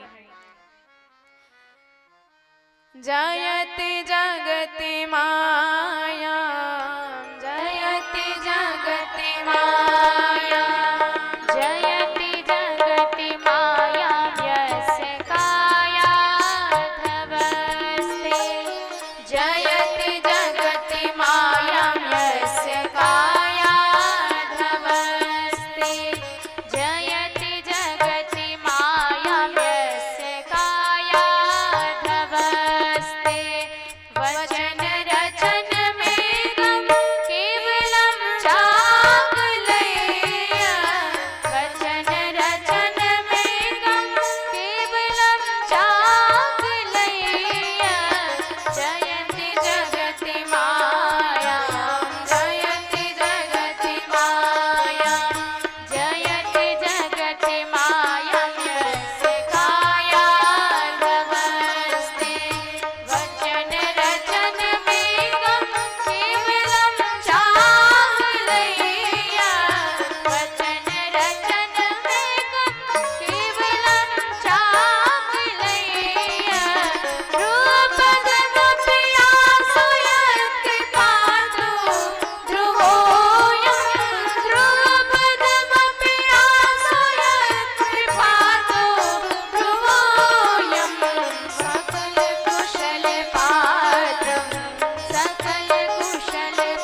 बोले भक्त वत्सल भगवान की जय हो।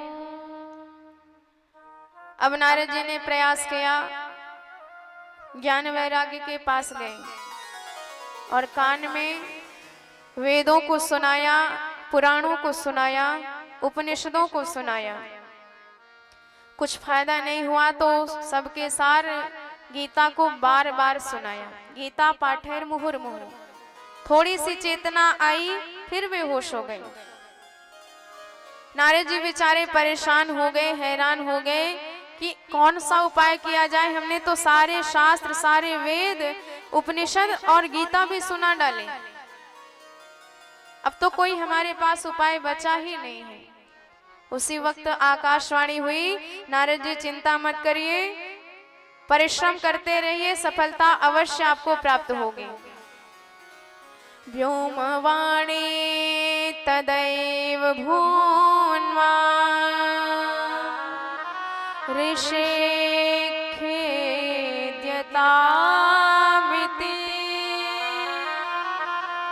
उद्यमः सफलस्तेयम्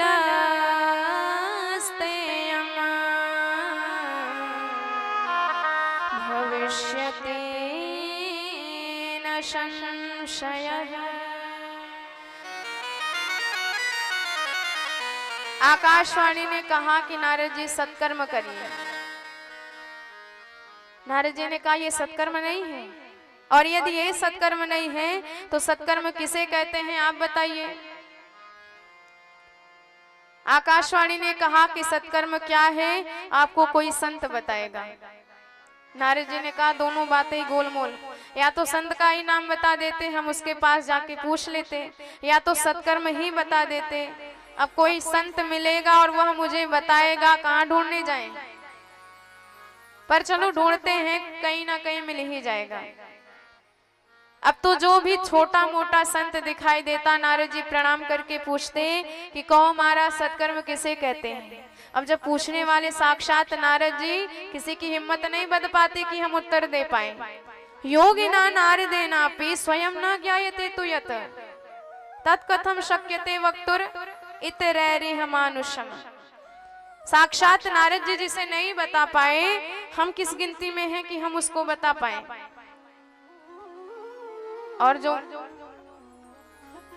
मानी संत थे, अपने मान की रक्षा करने के लिए मौन व्रत धारण कर लेते कि महाराज अभी हमारा मौन व्रत चल रहा है, खुलेगा तब उत्तर देंगे आपको, इशारा कर देते। कुछ दाएं बाएं कुछ मौन व्रत लेके बैठ गए, पर किसी ने नारद जी को उत्तर नहीं दिया। मूकी भूतास तथान्ये तु कियंतस्तु पलायितः। तो नारद जी कहते हैं भैया इसी प्रश्न का उत्तर ढूंढने के लिए हम दर बदर की ठोकरें खा रहे हैं। हमने सोचा चलो बद्री विशाल चलते हैं, जहां पर साक्षात नर नारायण भगवान विराजमान हैं। ऐसी पावन भूमि में अवश्य मेरे मन को शांति मिलेगी और प्रश्नों का उत्तर भी मिल जाएगा। तो सौभाग्य है मेरा कि आप जैसे संत के दर्शन हो गए, और अब मुझे विश्वास है सारे दुख मेरे टल जाएंगे, क्योंकि आप जैसे संत भी कोई ऐसे वैसे नहीं है। जीवन में आपकी इतनी प्रतिभा है, 24 घंटे आपके मुखारविंद से हरि शरणम मन महामंत्र चलता रहता है। कभी भी काल आपको अपने घेरे में नहीं ले सकती है। 5 वर्ष से कभी भी 6 वर्ष के आप नहीं हुए, काल से परे साक्षात भगवान के समान है आप। हरि शरणम एवं ही नित्य येषां मुखे वचः येषां भ्रूभंग मात्रेण द्वारपाला हरे पुरा भूमो निपतितो सद्यो यत् कृपात पुरं गतः।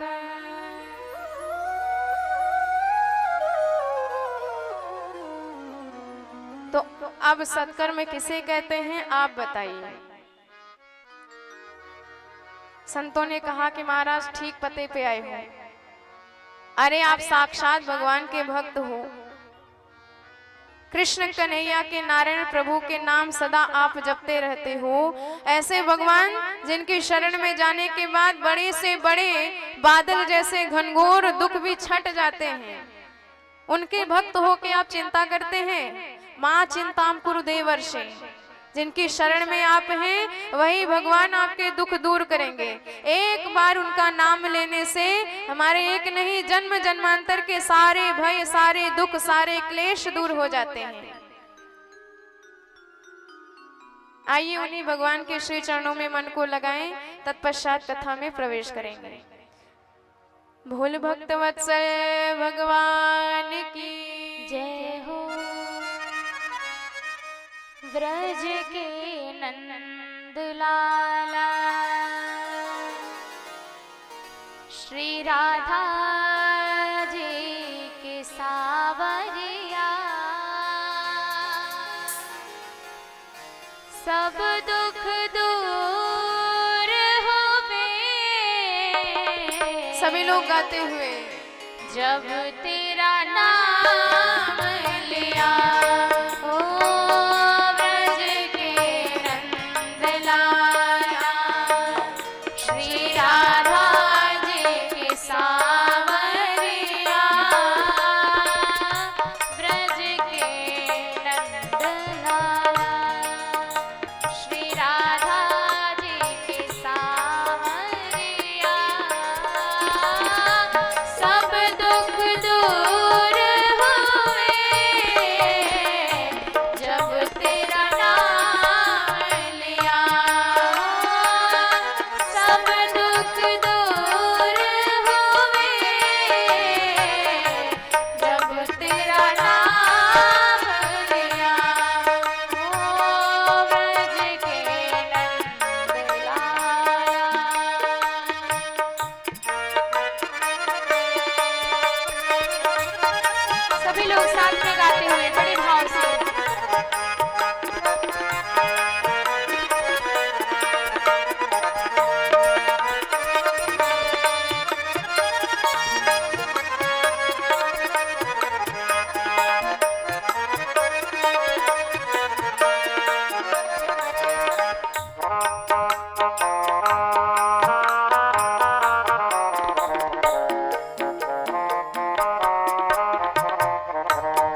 सनत कुमारों ने कहा कि नारद जी चिंता मत करिए, जिस प्रश्न का उत्तर आप ढूंढ रहे हैं उस प्रश्न का उत्तर आपको हमारे पास से ही मिलेगा। मां चिंताम कुरु देवर्षे हर्षम चित्ते समावह उद्यमः सुख साध्योत्र वर्तते पूर्व एव ही। और वह सत्कर्म क्या है? सत्कर्म सोच को नूनम ज्ञान यज्ञ स्मृतै बुधैः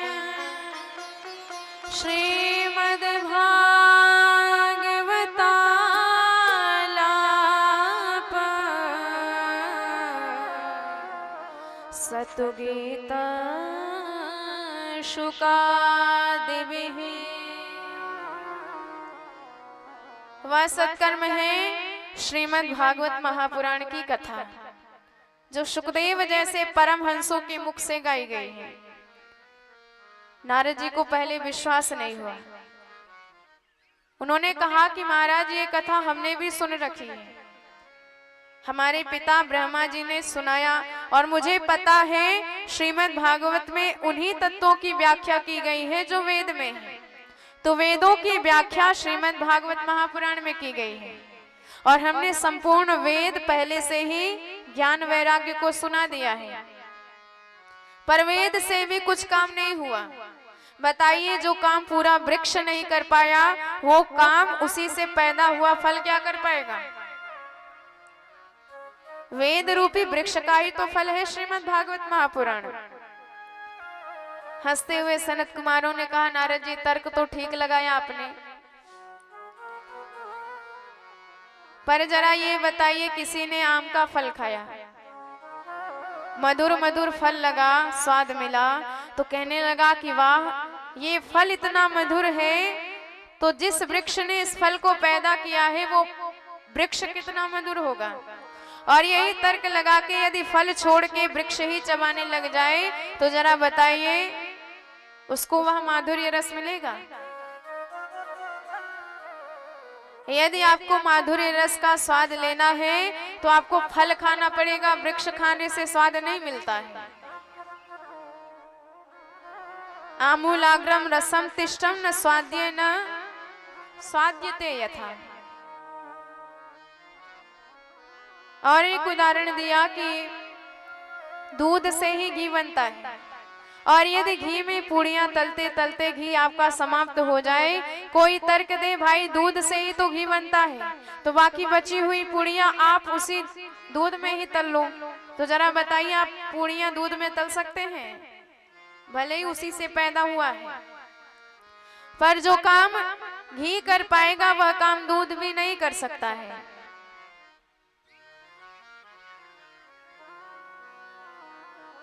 ईख के रस से ही शक्कर बनती है, और जो मिठाइयां शक्कर से बन जाती हैं वह मिठाइयां ईख के रस से नहीं बनेंगी।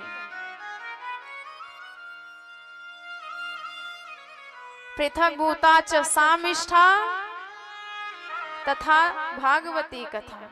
इसी तरह भागवत की कथा भी अलग है।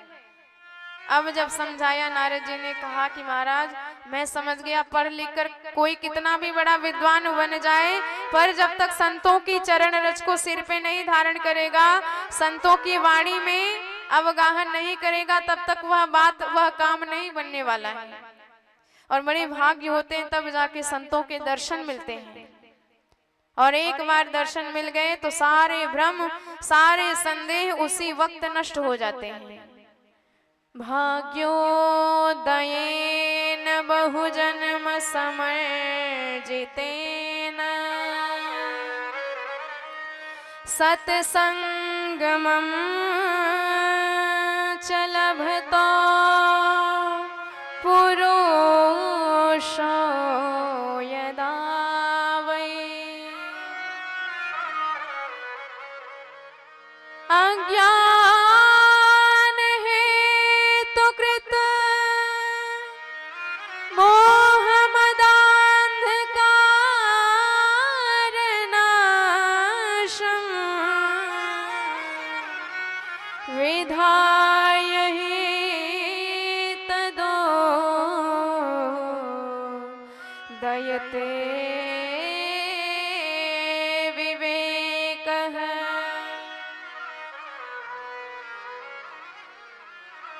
तो बिना सत्संग के हमें ज्ञान प्राप्त नहीं होने वाला है। विवेक का सूर्य हमारा तभी जगेगा जब हम सत्संग करेंगे। और बिनु हरि कृपा मिले ही नहीं संता, पुण्य पुंज बिनु मिले ही न संता। जब तक हमारा पुण्य नहीं रहेगा और जब तक भगवान की कृपा नहीं बरसेगी तब तक संतों के दर्शन होते भी नहीं हैं। बिनु सत्संग विवेक न होई। इस प्रकार नारद जी ने कहा कि अब आप जैसे संत के दर्शन हुए हैं तो कथा भी आपसे ही सुनेंगे। बोलो महाराज कहाँ सुनाओगे? सनत कुमारों ने कहा हमें तो एक ही बड़ी प्यारी जगह लगती है और वह है गंगा जी के तट पर हरिद्वार क्षेत्र में आनंद नामक स्थान, वहीं पर भगवान की यह मंगलमयी कथा होगी।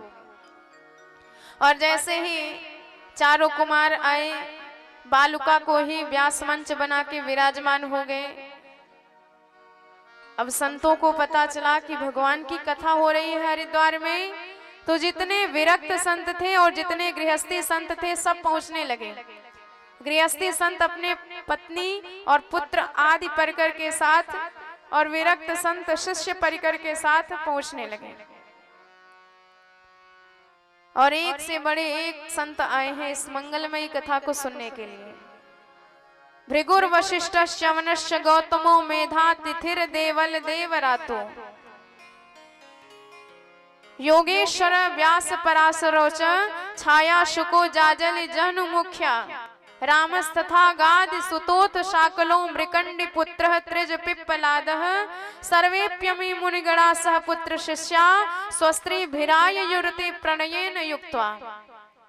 भृगु वशिष्ठ च्यवन ऐसे बड़े बड़े संत पधारे हैं भगवान की कथा सुनने के लिए। क्या इनके पास ज्ञान की कमी है या ये कभी कथा सुने नहीं है? ऐसी बात नहीं है, परम ज्ञानी हैं और एक नहीं हजारों बार भगवान की कथा सुन चुके हैं, अनंत बार कथा सुन चुके हैं। पर कथा का इतना लालच, इतना लोभ, इतनी रसिकता कि जब कहीं भगवान की कथा मिलती है तो पहुंच जाते हैं। और केवल संत ही नहीं आए हैं, बड़े बड़े नदी पर्वत देवता दानव सब आए हैं।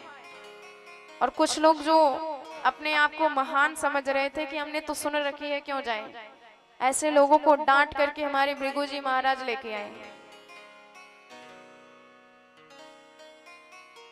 नगादयो ययुस्तत्र देवगन्धर्वदानवा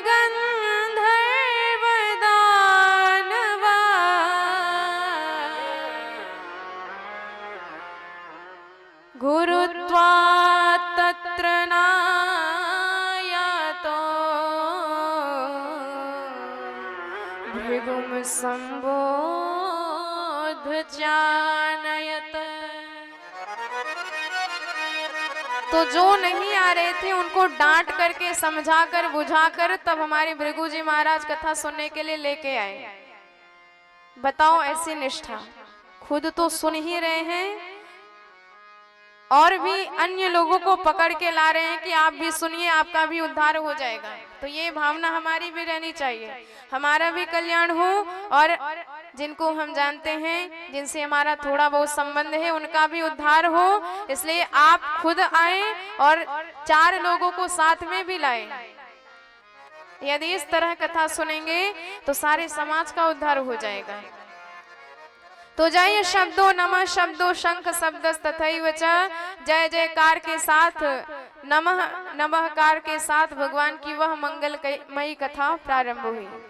सनत कुमार कहते हैं मानव जीवन प्राप्त किया है आपने तो उसकी सार्थकता यही है कि भगवान की मंगलमयी कथा सुनी जाए, सदैव सुननी चाहिए। सदा सेव्या श्रीमद् भागवती कथा, यस्या श्रवणमात्रेण चित्तम समाश्रयेत। सनकादि कहते हैं कि एक बार आपने सुन लिया तो भगवान हमारे चित्त में गड़ जाते हैं, चुभ जाते हैं, फिर कभी निकल भी नहीं पाते हैं। जिन भगवान के लिए हम जंगलों में जाके तपस्या करने के लिए तैयार हो जाते हैं, जिनके हृदय में भगवान के प्रति अचल भक्ति होती है, वही भगवान यदि कथा सुनने मात्र से आपको मिल जा रहे हैं तो क्या हानि है आपकी।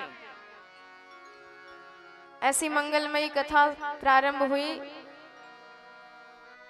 और अचानक समस्त श्रोताओं ने देखा कि साक्षात भक्ति महारानी स्वस्थ होकर अपने भक्तों का, अपने पुत्रों का हाथ पकड़े, ज्ञान वैराग्य का हाथ पकड़े समस्त श्रोता समुदाय के बीच में प्रकट हो जाते हैं और बड़े भाव से तन्मय होकर के भगवान के गुण गाने लग जाती हैं, भाव विभोर होकर नृत्य करने लग जाती हैं।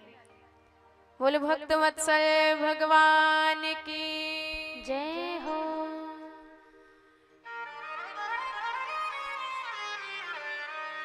श्री कृष्ण गोविंद हरे मुरारे, हे नाथ नारायण वासुदेव, श्री कृष्ण गोविंद हरे मुरारे।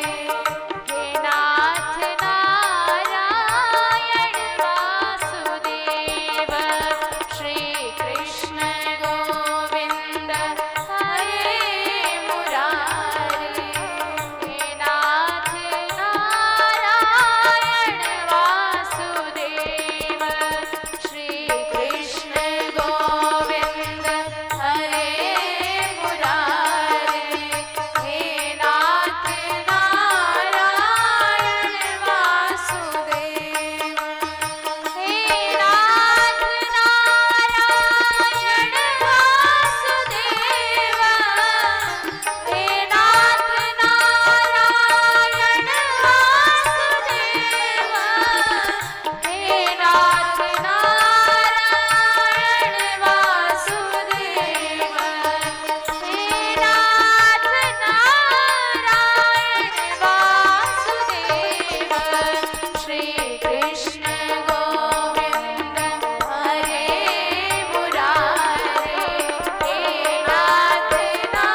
सुतौ तौ तरुणो गृहीत्वा प्रेमैकरूपा सहसा विरासे श्री कृष्ण गोविंद हरे मुरारे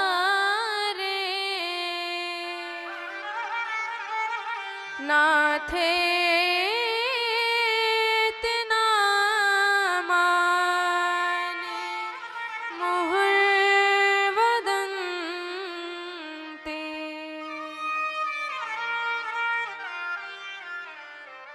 भक्ति मैया ने प्रणाम किया और कहने लगी, महाराज आपने यहाँ सबके लिए कुछ ना कुछ स्थान बनाए हैं, सब अपने यथोचित स्थान पे विराजमान हैं, तो आपने मेरे लिए कौन सा स्थान बनाया है, मैं कहाँ बैठूं? इस पर चारों कुमार प्रसन्न होके कहते हैं कि भक्ति महारानी, आप तो जितने भी भक्त यहाँ दिखाई दे रहे हैं, जितने वैष्णव, जितने साधु जन दिखाई दे रहे हैं, सबके हृदय में निवास करिए। त्रिभुवन में वही धन्य है जिसके हृदय में भक्ति का वास हो। भक्ते सुगोविंद स्वरूप कर्त्री प्रेमैक धर्त्री भवरोग हन्त्री सात्वं च तिष्ठ स्वसुधैर्य संश्रया निरन्तरं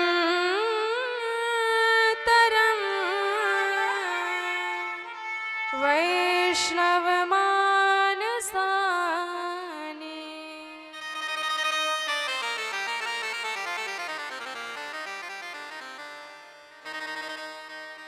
सनत कुमार कहते हैं कि जिस हृदय में भगवान भक्ति का वास देखते हैं, उस हृदय में प्रभु अपने धाम को छोड़ करके भी जबरदस्ती प्रवेश करते हैं। सकल भुवन मध्य निर्धनास्तेपि धन्या निवसति हृदयेषां श्री हरेर भक्ति रेखा हरिरपि निज लोकम सर्वथातो विहाय प्रविशति हृदय तेषां भक्ति सूत्रोपनब्धा। तो ये भक्ति की महिमा है। भक्ति से इतना प्रेम करते हैं भगवान, जिस भी हृदय में भक्ति का वास देखते हैं, चाहे वह हृदय वानर का हो, चाहे भालू का हो, चाहे जिसका हृदय हो, चाहे चांडाल का हृदय हो, चाहे ब्राह्मण का हृदय हो, चाहे पतित का हृदय हो, चाहे परम पावन का हृदय हो, पर जहाँ भक्ति वहाँ भगवान आए बिना रह नहीं सकते। और भक्ति से बहुत जल्दी मान भी जाते हैं भगवान। भक्ति मैया अपने इशारे पे सरकार को नचाती हैं। भक्त जब भगवान से मांगते हैं कुछ, तो भगवान उन्हें दो ऑप्शन देते हैं, दो विकल्प देते हैं कि भक्ति चाहिए कि माया चाहिए। और यदि जीव माया ले जाएगा तो वह उसी के इशारे पे नाचेगा। भगवान कहते हैं माया अपने इशारे पे तुमको नचाएगी, तो तुम्हें नाचना है तो माया ले जाओ, पर यदि मुझे नचाना है तो भक्ति महारानी को ले जाओ।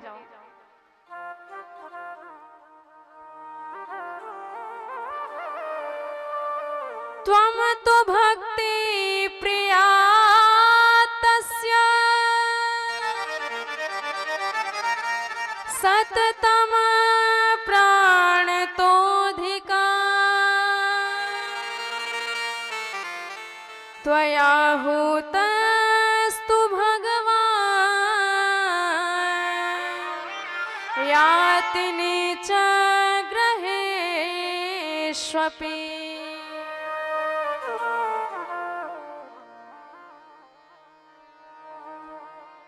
तो जिस हृदय में भक्ति मैया वास करती हैं, उस हृदय को इतना स्वच्छ, इतना पावन बना देती हैं कि भगवान आने के लिए बाध्य हो जाते हैं। और एक बार भगवान आ पाए तो भक्ति मैया अपने प्रेम पास से ऐसा बांध देती हैं कि भगवान जा ही नहीं पाते हैं। उनका मन हो तब भी नहीं निकल पाते हैं उस हृदय से। तो भगवान को भी निर्मल हृदय पसंद है। निर्मल हृदय है तभी भगवान पहुंचेंगे वहां पर। और हमारी भक्ति महारानी है निर्मलता प्रदान करने वाली। चाहे जितना दोष भरा हो हृदय में, जहां भक्ति महारानी आई ऐसी झाड़ू लगाती है सफाई का कि सारे दुश्मन भाग जाते हैं, सारे विकार दूर हो जाते हैं। काम, क्रोध, मद, लोभ, छल, कपट, ईर्ष्या, सारे विकार गायब हो जाते हैं। ये हमारी भक्ति मैया का काम है। तो भाई यदि कुत्ता भी कहीं बैठता है तो साफ सफाई करके ही बैठेगा। पहले पूंछ से साफ करेगा, समझेगा, सूंघेगा, समझने बूझने के बाद तब वह बैठता है। तो कुत्ते की ये आदत है। और हम तो मानव हैं, हम तो और साफ सफाई करके बैठेंगे। और वो तो भगवान हैं, उनको तो और ज्यादा चाहिए। तो जो भगवान को चाहिए वह निर्मलता, वह स्वच्छता केवल हमारी भक्ति महारानी ही दे सकती है। तो इस प्रकार नारद जी ने जो वादा किया था भक्ति मैया से, वह वचन पूर्ण किया। भक्ति मैया को वचन दिया था कि भक्ति मैया, यदि मैंने अन्य समस्त साधनों को छोटा करके सर्वोपरि आपकी प्रतिष्ठा ना कर दी तो मैं भी हरि का दास नहीं कहलाऊंगा, अपना नाम बदल दूंगा। ये नारद जी ने प्रतिज्ञा करी थी भक्ति मैया के समक्ष। तदा नाहम हरे दासो लोके त्वाम न प्रवर्तये अन्यान धर्मान तिरस्कृत्य पुरस्कृत्य महोत्सवान। सुन करके परम गदगद हुए। शौनकादि ऋषि कहने लगे, महाराज ये बताओ भागवत की कथा से भक्ति ज्ञान वैराग्य ही परिपुष्ट होते हैं कि पापियों के पाप का भी कुछ होता है? तो इस पर सूत जी कहते हैं कि आप पापियों की बात करते हैं, हम तो कहते हैं जिसने जीवन में कोई पुण्य कर्म किया ही नहीं, यदि ऐसा व्यक्ति, ऐसा पापी व्यक्ति भी मरने के बाद भूत प्रेत की योनि में चला जाए और वह भी भगवान की यह कथा सुन ले, सप्ताह ज्ञान यज्ञ, तो वह भी परम पावन बन जाता है।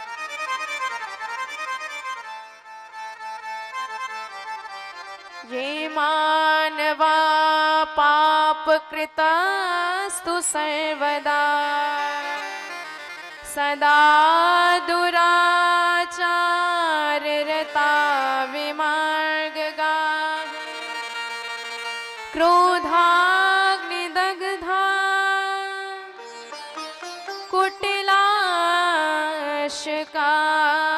कुटिलाशकामिनः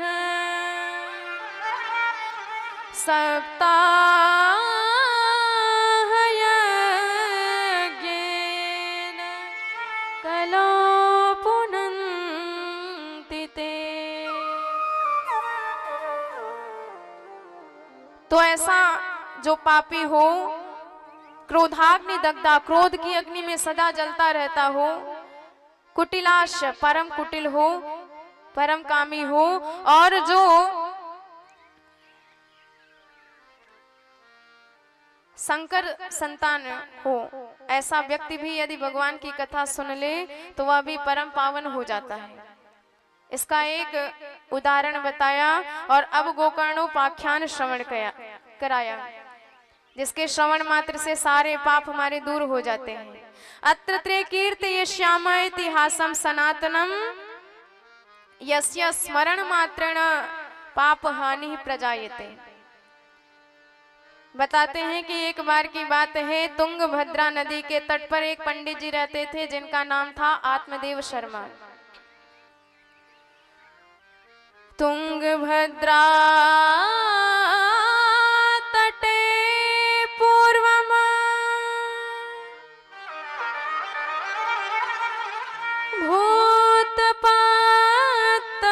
भूतपत्तनमुत्तमम्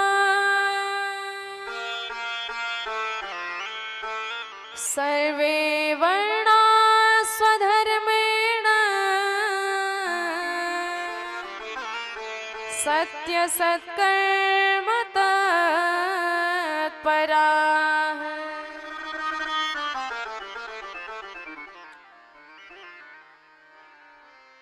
पंडित जी का नाम था आत्मदेव शर्मा, प्रकांड विद्वान। जैसे सूर्य अपने प्रकाश से चमकते रहते हैं, ऐसे इतना ज्ञान था इनके जीवन में कि सदा उसे ज्ञान से आलोकित रहते थे। परम विद्वान, हर प्रकार की सुविधा थी, कोई कमी नहीं थी। पर इनकी देवी जी धर्मपत्नी ठीक इनके विपरीत स्वभाव की थी। पंडित जी जितने ज्ञानी, जितने संतोषी, जितने सरल स्वभाव के, जितने संकोची स्वभाव के, देवी जी उतनी खतरनाक। और ऐसी पत्नी बड़े सौभाग्य से ही मिलती है। लोका वार्ता रता क्रूरा प्रायशो बहुजल्पिका शूरा च गृहकृत्येषु कृपणा कलह प्रिया। ऐसी भयंकर आदत। पंडित जी तो पूजा पाठ कराने घर से बाहर चले जाते थे, पूरे दिन एकांत में यही रहती थी। और ऐसी खतरनाक आदत कि जब तक किसी से लड़ाई झगड़ा ना कर ले तब तक इसके दिन की शुरुआत ही नहीं होती थी। जब तक पड़ोसी से 2-4 बार लाठी चार्ज ना हो जाए, जब तक चुगली करवा के लड़ाई झगड़ा ना करवा दे, तब तक इसके पेट का पानी हजम नहीं होता था। ऐसी आदत है। और शाम को जब पतिदेव आते तो आरती की थाली लिए खड़ी ऐसे तैयार रहती मानो सती अनुसुईया के बाद दूसरा नंबर इन्हीं का है। इतना कपट भरा इसका आचरण। पर ऐसा कपट भरा आचरण हमारे सरकार को कभी नहीं पसंद है। भगवान कहते हैं आप जैसे हो वैसे ही मेरे सन्मुख आओ तो मुझे सहर्ष स्वीकार हो, पर हो कुछ बन के कुछ आए हो तो मुझे कभी भी स्वीकार नहीं, तुम्हारी तरफ दृष्टि भी हम नहीं डालेंगे। ऐसा कपट भरा स्वरूप बना के आई थी शूर्पणखा। भगवान ने उसकी तरफ देखा तक नहीं। तो ऐसे जो असाधु लोग होते हैं, असज्जन, मनसी अन्यत वचसी अन्यत, बोलते कुछ है मन में कुछ और रहता है और करते कुछ और है। पर जो सज्जन है, जो साधु स्वभाव का है, जो बोलेगा वही उसकी वाणी में भी रहेगा, वही उसके मन में भी रहेगा और वही उसके आचरण में, वही उसके कर्म में भी रहेगा, व्यवहार में भी रहेगा। और ऐसे लोग भगवान के परम प्रिय होते हैं, भगवान के परम भक्त होते हैं।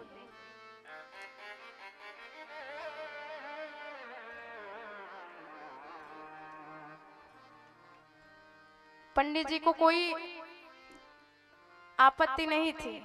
ठीक है, जो मिली है भगवान की कृपा से जीवन यापन कर रहे थे ये केन प्रकारेण। पर सबसे बड़ा दुख था कि उन्हें कोई संतान नहीं हुई।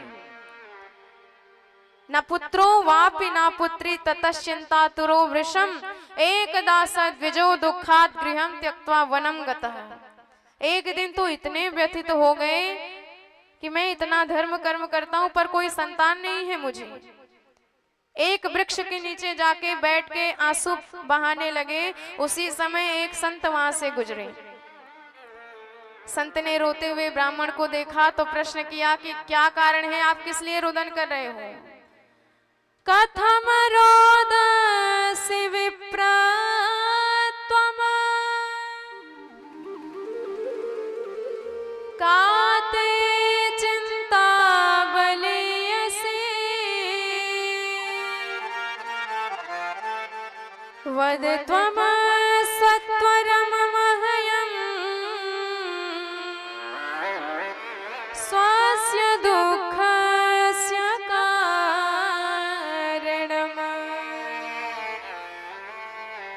आपकी चिंता का जो भी कारण है मुझे आप बताइए और मैं अवश्य प्रयास करूंगा कि आपके दुख दूर हो जाएं।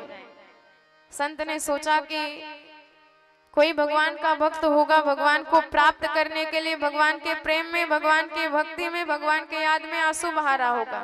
सो मैं उसे कोई मार्ग बताऊंगा, ज्ञान मार्ग, योग मार्ग, चाहे जो मार्ग अपनाए भगवान तक पहुंचाने का प्रयास करूंगा। भटके हुए जीव को भगवान से मिला दे वही तो संत है। जो आपके अंत को सुंदर बना दे उसी को संत कहा जाता है। संशयस्तीति अंतः सह संतः। जो आपके संदेहों को, जो आपके मत के विभ्रमों को दूर कर दे वही संत है। अब ब्राह्मण ने देखा कि संत बड़े भाव से पूछ रहे हैं और संत की कृपा एक बार हो जाए तो जीवन के चाहे जितने बड़े कष्ट हो सारे के सारे कष्ट दूर हो जाते हैं तत्क्षण, सारे संताप नष्ट हो जाते हैं। चरणों में गिर पड़े और कहने लगे महाराज क्या बताएं, न जाने कितने जन्मों के पाप हमारे प्रकट हो गए हैं, सन्मुख आ गए हैं कि उनका वर्णन मैं नहीं कर सकता हूँ। किम ब्रवीमि ऋषे दुःखम पूर्व पापेन संचितम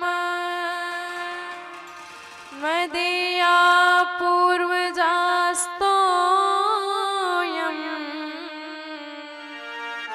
कवोष्णमुपभुञ्ज मे।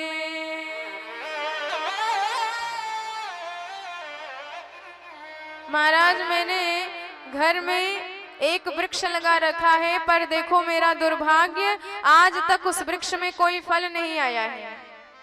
मेरे घर में गैया बंधी है, वर्षों हो गए, पर आज तक उस गैया ने किसी बछड़े या बछिया को जन्म नहीं दिया।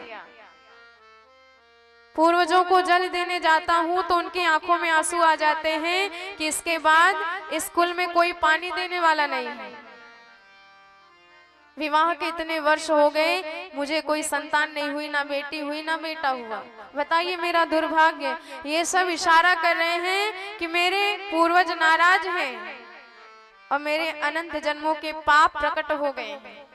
न पुत्रो वापि न पुत्री ततश्चिंतातुरो वृषम यो मया पाल्यते धेनु सावंध्या सर्वथा भवे यो मया रोपितो वृक्षो सोपि बन्धत्वमाश्रये। ये कलंक मेरे जीवन में लग गया है। अब बताइए मेरे दुख का और क्या कारण बताऊं। सुनते ही संत ने माथा पटका कि हे भगवान, तू इस संसार के चक्कर में रुदन कर रहा है। अरे बताइए किसके बेटा बेटी ने किसे सुख दिया है? संतान होने से ही आप सुखी हो जाओ, ये तुम्हारा भ्रम है, तुम्हारी मूर्खता। इतने बड़े ज्ञानी हो के ऐसी बात सोचते हो। संसार का संबंध कभी नहीं चल सकता। भगवान ने बेटा नहीं दिया है तो कृपा ही की है। कम से कम संसार से पहले से ही मोह से बचा के रखा है आपको। किसी का मोह तो नहीं रहेगा। दिया है तब भी कृपा, नहीं दिया है तब और ज्यादा कृपा है। मान लो यदि संतान नहीं दिए हैं भगवान, आप 2-4 साल तक रोगे, फिर समझ जाओगे शायद भाग्य में ही नहीं है। और यदि होने के बाद पैदा होने के बाद मर जाए तो 2-4 महीने तक रोगे, फिर समझ जाओगे, संभल जाओगे। और यदि होने के बाद नालायक निकल जाए तो पूरे जीवन रोना पड़ेगा। मुंचा ज्ञानम प्रजा रूपम बलिष्ठा कर्मणो गति विवेकम तु समासद्य त्यज संसार वासनम। इस संसार की आशा त्याग दीजिए और इस संसार से प्रेम करना, मोह करना छोड़ दीजिए। संबंध बनाना है तो भगवान के साथ बनाइए। एक बार जीवन की डोर भगवान के साथ बंध गई तो फिर उस डोर से बंधे आप संसार में रहेंगे, पर कभी कोई खतरा नहीं रहेगा गिरने का, पतन होने का। डोर बंधी है, उसी डोर से खींच के भगवान आपको इस संसार रूपी कुएं से, संसार रूपी सागर से सकुशल वापस बाहर निकाल लेंगे। इसलिए संबंध बनाना है, संतान भाव से ही भगवान को आप भजिए। जिस भाव से भजेंगे भगवान उसी भाव को स्वीकार कर लेंगे। भगवान तो रिश्ते बनाने के लिए तैयार बैठे, पर कोई रिश्ता बनाने वाला तो मिले, कोई रिश्तेदार बने तो सही। भगवान आपके माता पिता भी बन जाएंगे, आपके बेटा भी बन जाएंगे, भगवान सखा भी बन जाएंगे, मित्र भी बन जाएंगे। अगर कोई शत्रु बनाना चाहे तो शत्रु भी बन जाएंगे। चाहे जो बनाना चाहो, भगवान ने छूट दे रखी है। इसलिए जीवन की डोर केवल भगवान के साथ बांधिए। आइए बड़े भाव से हम सब भी भगवान के चरणों में वही मन रूपी रस्सी मन को भगवान के चरणों से बांध लेते हैं और हमारा भी उद्धार हो जाएगा। बोल भक्त वत्सल भगवान की जय हो। जीवन की डोर तुमसे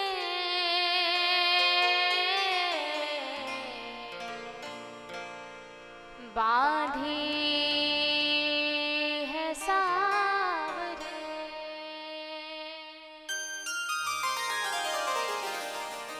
जीवन की डोर तुमसे बांधी है सावरे। जीवन की डोर तुमसे बांधी है सावरे। दर्शन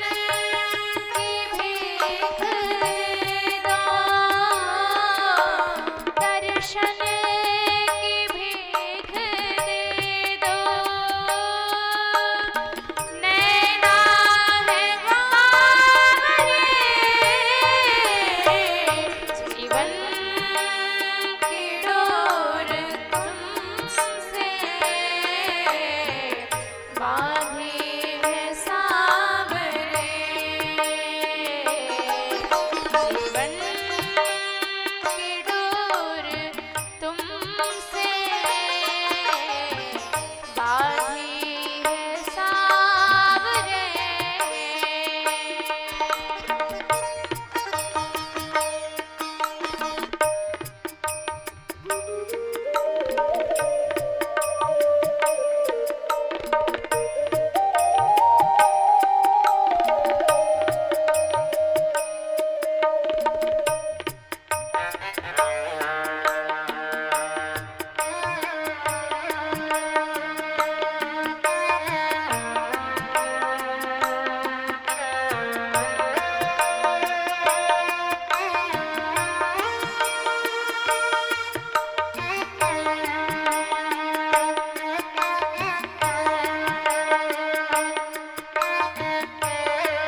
भक्तवत्सल भगवान की जय हो।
संत ने खूब समझाया कि जो प्रेम संसार में कर रहे हो वही प्रेम उतना ही भगवान के चरणों में करो, उद्धार हो जाएगा, सारे दुख मिट जाएंगे। अनन्या ममता विष्णु ममता प्रेम संगता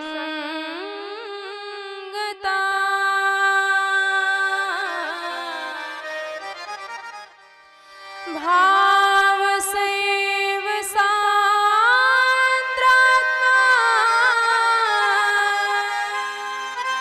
बोधै प्रेमान गद्यते बोधै प्रेमान गद्यते।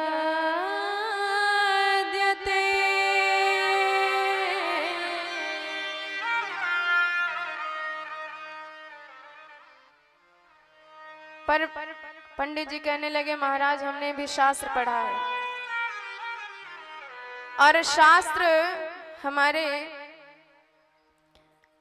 ज्ञान देते हैं, मैं जानता हूँ, पढ़ा लिखा हूँ, पर गृहस्थ का क्या सुख होता है इसे आप बाबा वैरागी नहीं समझ सकते हो। आपका विवाह होता तब भी आपको पता चलता कि पुत्र सुख क्या होता है। सन्यासो शुष्क है वही, मेरे कान तरस रहे हैं वह तोतली वाणी सुनने के लिए। जब बच्चे पिताजी पिताजी कहते हैं कानों में रसगुल्ला सा घुल जाता है, पता नहीं वह सौभाग्य कब मुझे मिलेगा, कब मुझे भी संतान होगी। कब मेरे आंगन में किलकारियां गूंजेंगी। महाराज अब चाहे जहां से हो, आप जैसे संत मिले हैं तो अवश्य मेरे दुख दूर हो जाएंगे। तो दुख मेरे आप ही दूर कर सकते हैं, कुछ उपाय बताइए। संत ने कहा, भाई जब विधाता ने तेरे भाग्य में लिखा हो तब तो बताएं। शृणु विप्र मया तेद्य प्रारब्धम् तो विलोकितम् सप्त जन्मावधि च तव पुत्रो नैव च नैव च पुत्रो नैव च नैव च।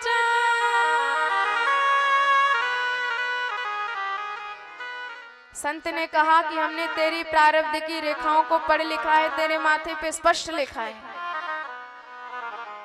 और तू इस जन्म के लिए रो रहा है। अगले 7 जन्मों तक तुझे संतान नहीं होगी, नहीं होगी। अब तो ब्राह्मण इतने दुखी हो गए, चरणों में सिर पटकने लगे। महाराज मैं तो इसी जन्म के लिए रो रहा था, आपने तो अगले 7 और जन्मों का हिसाब किताब सुना दिया। दुख दूर करने के बजाय 7 गुना और बढ़ा दिया। अब तो मैं आपके चरणों में ऐसे सिर पटकूंगा कि मेरे तो प्राणांत हो जाएंगे। पर इतना ध्यान रखिएगा, मुझ ब्राह्मण के हत्या का दोष आपके ही सिर लगेगा, ब्रह्म हत्या तो आपको ही लगेगी। संत बेचारे घबराए कि भगवान लेना ना देना, बीच में चक्कर में हम पिसे गए। आखिर हमने आपका बिगाड़ा क्या है? ब्राह्मण ने कहा कि बस कृपा करिए, विधाता ने भले ही मेरे भाग्य में नहीं लिखा है, पर संत चाहे तो विधाता की लेखनी को भी पलट सकते हैं। संत में वह सामर्थ्य है कि विधाता के वचन को भी झूठा बना सकते हैं, क्योंकि संत साक्षात भगवान के समान होते हैं। अब जब ज्यादा ही विनती करी तो संत ने एक फल लिया। तस्याग्रहं समालोच्य फलम एकम च दत्तवान, और कहा कि इदम भक्ष्य पत्न्या त्वं ततः पुत्रो भविष्यति। यह फल ले जाके अपनी पत्नी को खिला देना, भगवान ने चाहा तो सुंदर बेटा हो जाएगा। थोड़ा सा सदाचार से रहे, जीव जंतुओं की हिंसा ना करे और प्रेम व्यवहार करे, भगवान में मन लगाए। यदि ऐसे कर्म करेंगे तो आगे चल के संतान अच्छी होगी। पंडित जी परम गदगद हुए, बारंबार प्रणाम किया, फल लेके आए, अपनी पत्नी को बुलाया, और जैसे ही पत्नी आई पंडित जी ने फल थमा लिया। लो इसीलिए बुला रहे थे। पंडिताइन घबराई, महाराज इतनी जोर से चिल्ला रहे थे केवल फल देने के लिए, हमें तो लगा दिवाली का कोई 9 लखा हार उपहार में लाए होंगे। इस फल का क्या करें? पंडित जी ने कहा, बावरी संत का प्रसाद है, खा लोगी तो बेटा होगा। अब पंडिताइन ने सोचा कि न जाने कौन से संत ने कौन सा मंत्र पढ़ा होगा, और मेरे ऊपर कोई जादू टोना ना कर दे। इनकी तरह मैं भोली भाली नहीं हूं कि आंख मूंद के सब पे विश्वास कर लूं। बुद्धिमान हूं, चतुर हूं, सोच समझ के काम करती हूं। उसने कहा कि ठीक है महाराज, मैं पा लूंगी पवित्र होके, आप जाइए अपना काम करिए। पंडित जी तो गए और ये फल लिए बैठी हैं, खाऊं कि ना खाऊं संदेह है। पड़ोसिन आई, पड़ोसिन से चर्चा कर दी, सारी बातें बता दी कि संत का ये प्रसाद मिला है, तू बता खाऊं कि ना खाऊं। मेरे मन में तो बड़ी तर्क चल रही है, और यदि मैंने फल खा लिया, पेट में बच्चा आ जाएगा तो मेरा भोजन कम नहीं हो जाएगा, तू ही बता। और यदि भोजन कम हो गया तो मेरी शक्ति नहीं क्षीण हो जाएगी, शक्ति भी मेरी कम हो जाएगी, बल भी समाप्त हो जाएगा। और यदि मेरी शक्ति कम हो गई तो घर का काम दाम कौन करेगा? पड़ोसी ने माथा पटका, हे भगवान तुझे इसकी चिंता करने की क्या आवश्यकता है, तू तो केवल फल खा, संत का प्रसाद है। फलभक्षेण गर्भस्य गर्भेणोदरवृद्धिता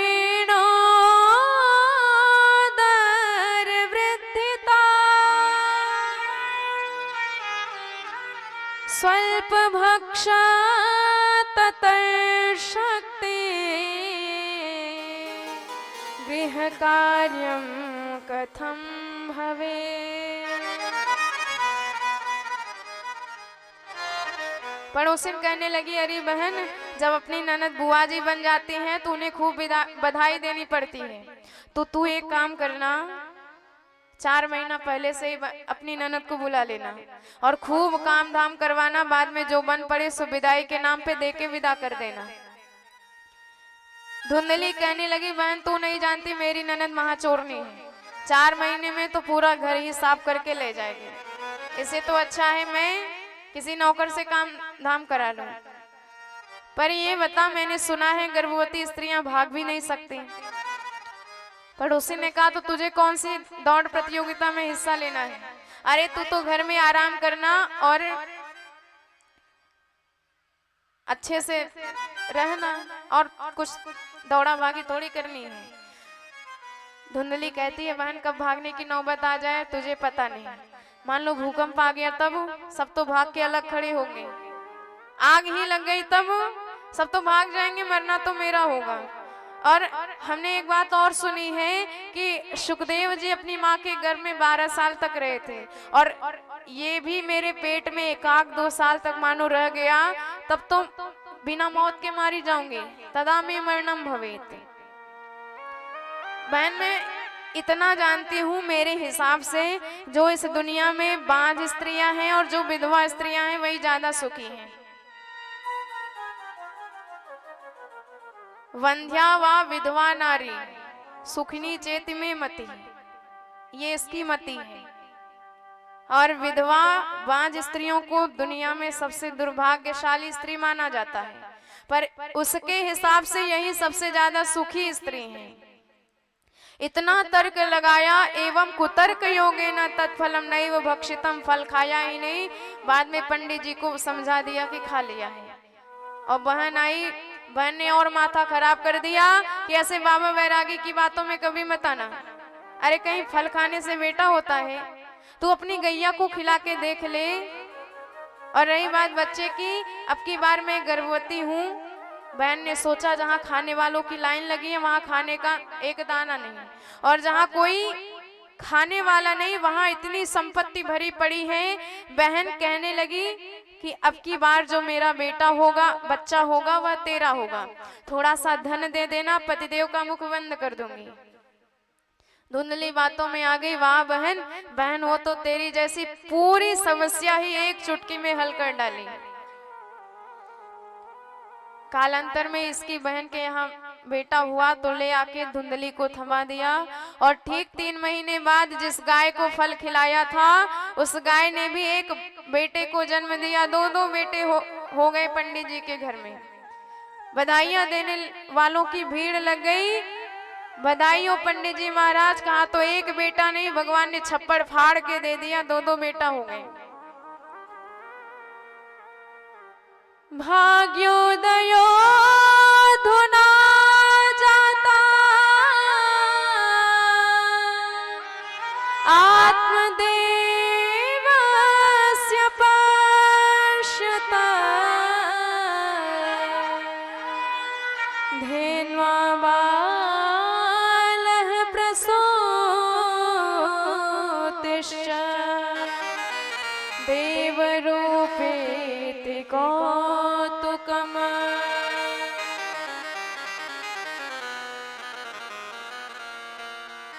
पंडित जी ने उस गाय के बच्चे का नाम केवल कान गाय के जैसे थे, बाकी पूरी आकृति मानव के जैसा, तो नाम रख दिया गोकर्ण। अपने बेटे का नाम सोच रहे थे पर धुंधली सामने खड़ी हो गई। कहने लगी, सुनो जी, 9 महीने पेट में हमने धरा है तो नाम ही हम ही धरेंगे।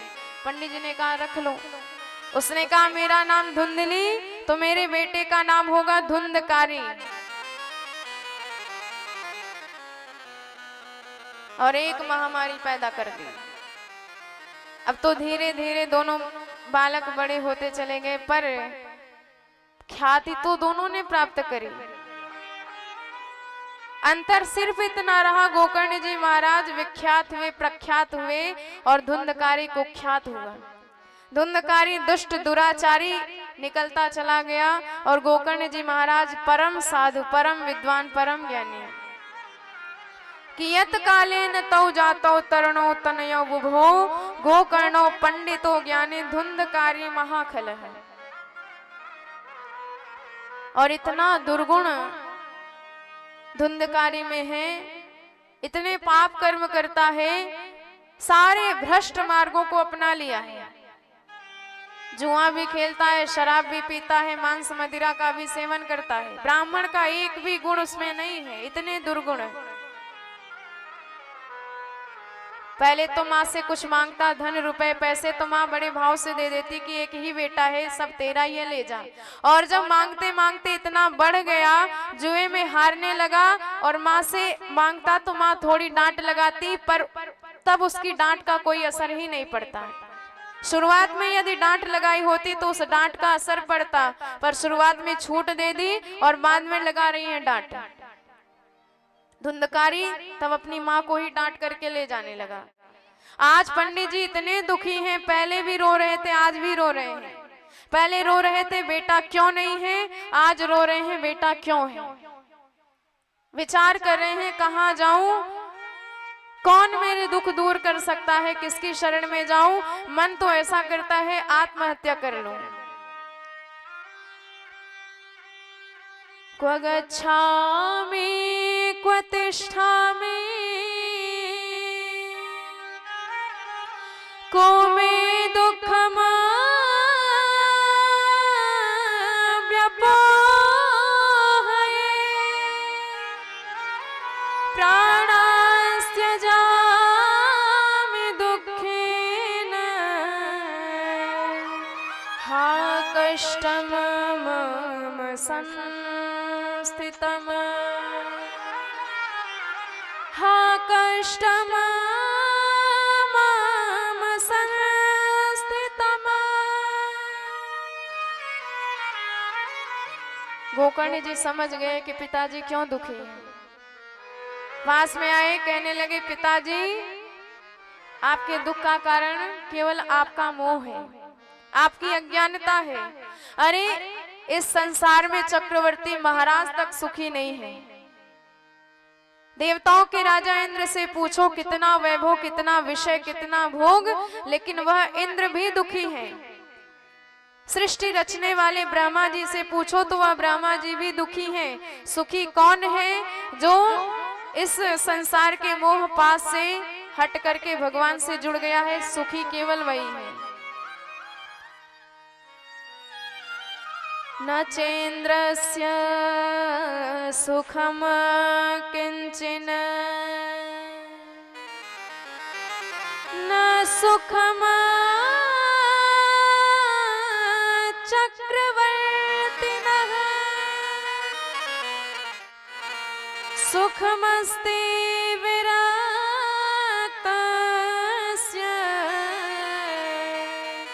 मुनेरेकान्त जीविनम्।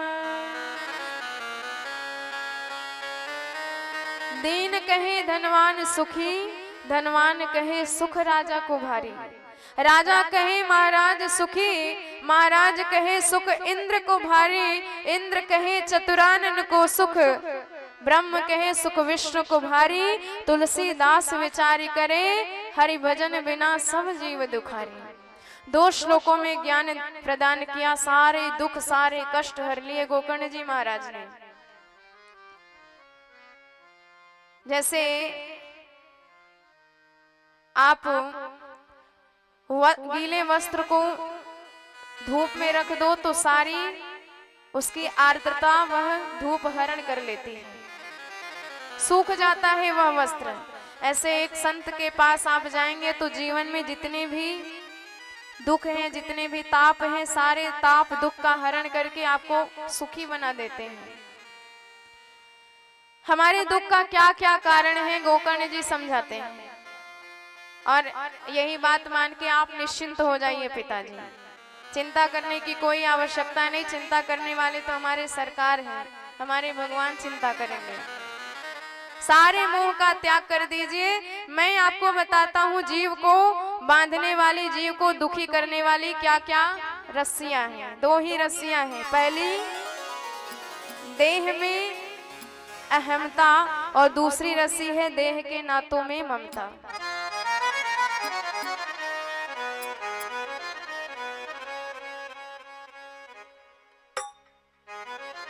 देहेस्ते मांस रुधिर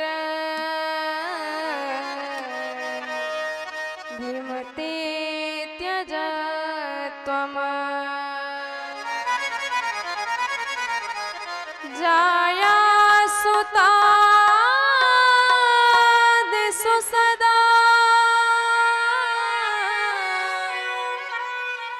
ममता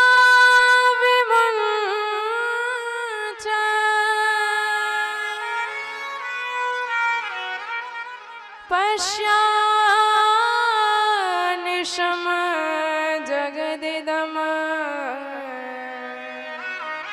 क्षणभंगनिष्ठ।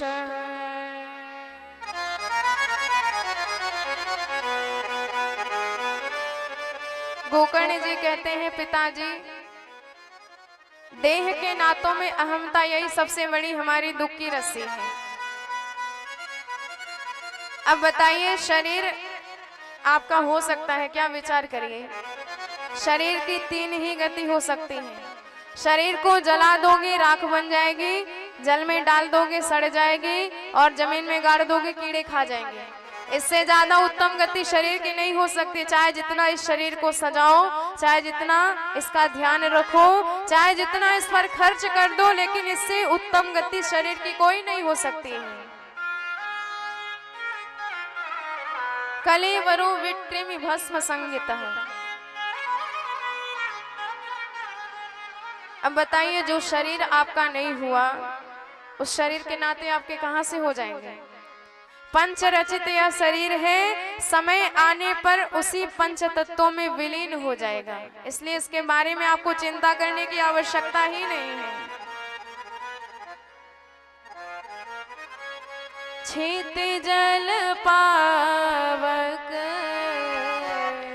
गगन समीरा, क्षितिजल पावक गगन समीरा, पंच रचित यह अधम शरीरा, पंच रचित यह अधम शरीरा, क्षितिजल पावक गगन समीरा, क्षितिजल पावक गगन समीरा, प्रकट स्वतनु तव आगे सो, प्रकट स्वतनु तव आगे सो, जीवन नित्य के लगे तो रोवा, जीवन नित्य के लगे तो रोवा, जीवन नित्य के लगे तो रोवा। बोलो भक्तवत्सल भगवान की जय हो। तो इस शरीर के जितने भी रिश्ते नाते हैं इस शरीर के साथ ही समाप्त हो जाते हैं। पिताजी आपने इस संसार में राह करके देख लिया, क्या मिला? अब जरा वैराग्य करके देख लीजिए, आपको आनंद मिल जाएगा। पर हमारी गलती कहाँ है? जिससे राग करना चाहिए उससे हम वैराग्य किए हैं, और जिससे वैराग्य करना चाहिए उससे अनुराग किए हैं। भगवान से अनुराग करना चाहिए, भगवान से प्रेम करना चाहिए, पर हम सब भगवान से वैराग्य ले लिए हैं, भगवान को याद ही नहीं करते, भगवान से छुट्टी पा लिए हैं। और इस संसार से वैराग्य करना चाहिए, पर हम इस संसार से अनुराग करते हैं, और यह संसार केवल दुखालय है, दुखालय से दुख ही मिलेगा, सुख कभी नहीं मिलेगा। और हमारे सरकार सच्चिदानंद हैं, उनके पास से आपको आनंद ही आनंद मिलेगा, वो आनंद की पावर हाउस है। एक बार आप भगवान से जुड़ गए तो सारे जीवन के कष्ट, सारे जीवन के दुख आपके दूर हो जाएंगे। पिताजी, संसार में आए हो तो जो जो धर्म मिला है, धर्म का पालन निष्ठा से कर्तव्य पूर्ण करना चाहिए, पर इस धर्म से भी बढ़कर परम धर्म है, और वह है भगवान के चरणों में प्रीति प्राप्त करना। तो कहीं हम धर्म के चक्कर में परम धर्म को ना भूल जाएं, इस बात को भी ख्याल रखना चाहिए, ध्यान रखना चाहिए। जैसे आप कथा सुनने निकले, मार्ग में कोई आपका परम मित्र मिल गया और आप उससे राधे राधे की ये बात करने लगे, तो मित्र से राधे राधे कहना ये आपका धर्म है, व्यवहार है ये। पर आप उसी की बातों में इतना उलझ गए, कथा का पूरा समय आपका व्यतीत हो गया, तो आप अपने लक्ष्य से, आप अपने परम धर्म से पथभ्रष्ट हो गए हैं। तो धर्म को निभाते हुए परम धर्म की याद रखना चाहिए। आपको याद रखना चाहिए था, राधे राधे कह लिए, अब कथा में भी जाना है। तो इस प्रकार मातृ धर्म है तो मातृ धर्म का पालन करिए, पुत्र धर्म है, पितृ धर्म है, पत्नी धर्म है, जो भी धर्म है सारे धर्मों का पालन करिए। दुकान पे बैठना भी, कमाना भी धर्म है, भोजन करना भी धर्म है, पर भगवान का भजन करना परम धर्म है। इस परम धर्म को कहीं हम भूल ना जाए, इस बात को आप याद रखिए।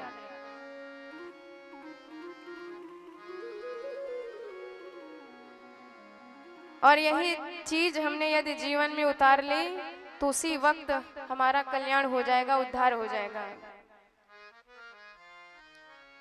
धर्मम भजस्व सततम त्यज लोक धर्मान, और अन्यस्य दोष गुण चिंतन मासु मुक्त्वा सेवा कथा रसमोह नितराम पिबत्वा। गोकर्ण जी बताते हैं अंतिम श्लोक में, पिताजी किसी दूसरे के गुण दोष देख करके आप अपने मन को खट्टा मत करिए।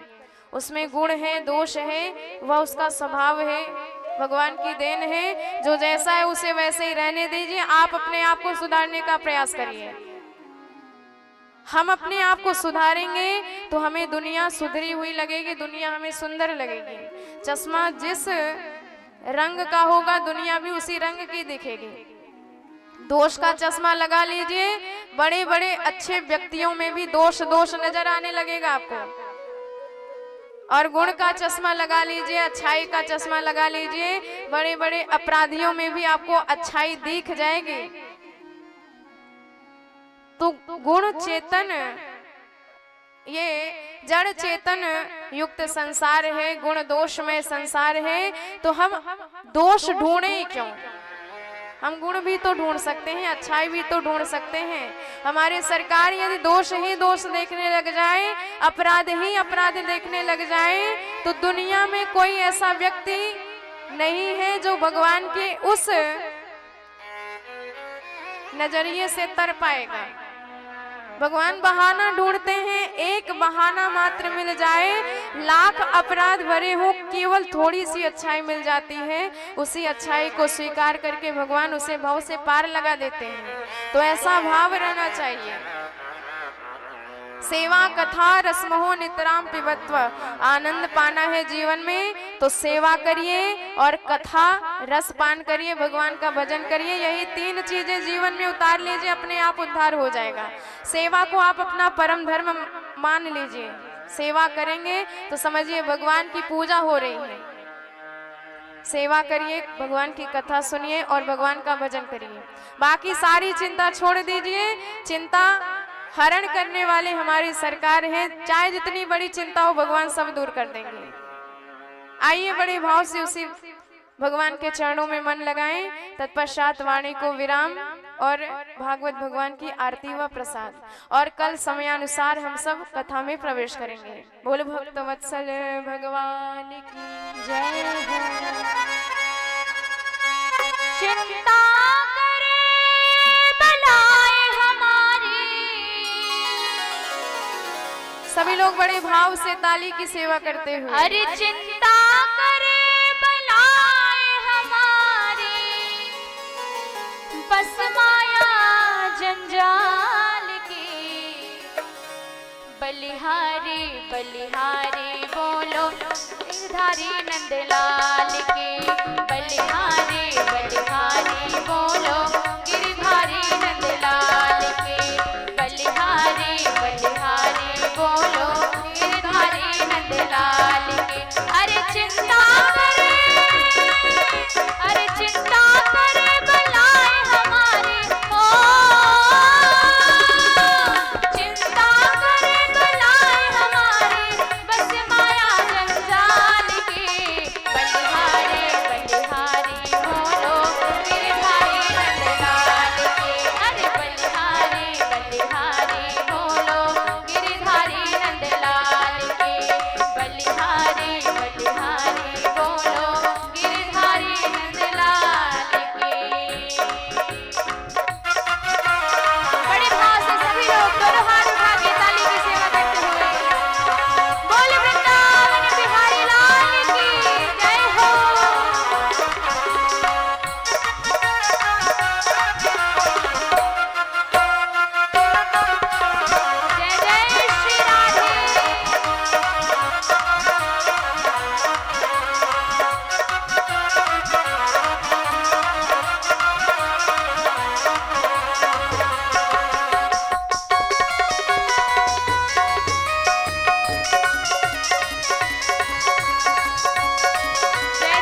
सभी भक्तजन अपने अपने स्थान पर खड़े हो जाएं। आइए हम सभी लोग मिलकर के भागवत भगवान की आरती करते हैं।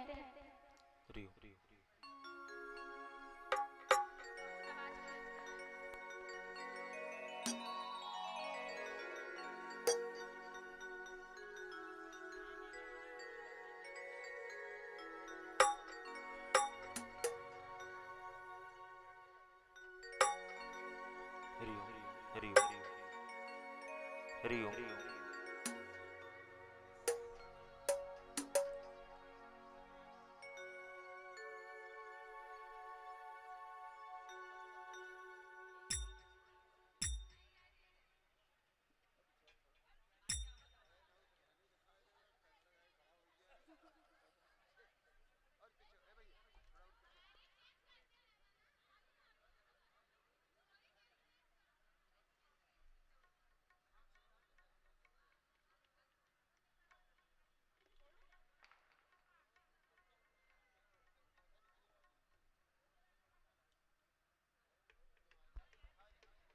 ओम इदगुम हविः प्रजननं वे असदशवीरगुम सर्वगणगुम सस्ताय आत्मशनि प्रजा शनि पशु शनि लोक शन्न भय शनि अग्नि प्रजां बहुलां मे करो त्वन्नं पयोरितु अस्मासु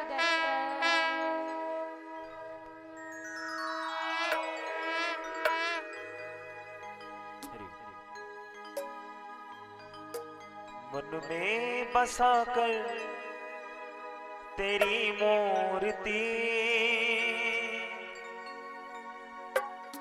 उतारो मैं गिरधर तेरी आरती।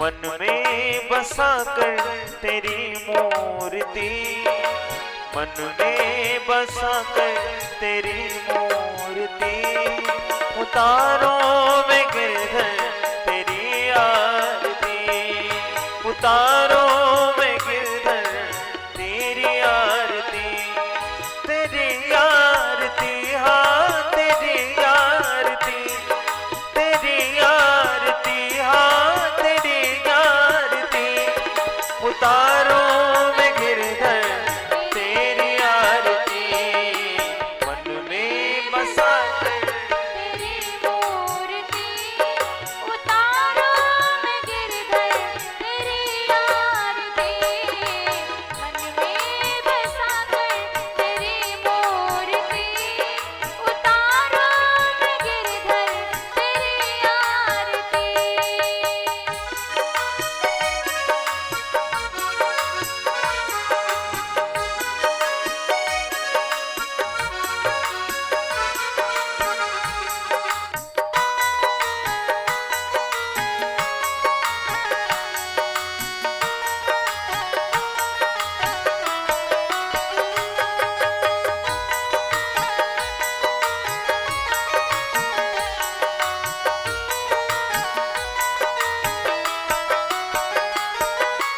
करुणा करो कष्ट हरो ज्ञान दो भगवन, पाँव में फंसी नाव मेरी तार दो भगवन।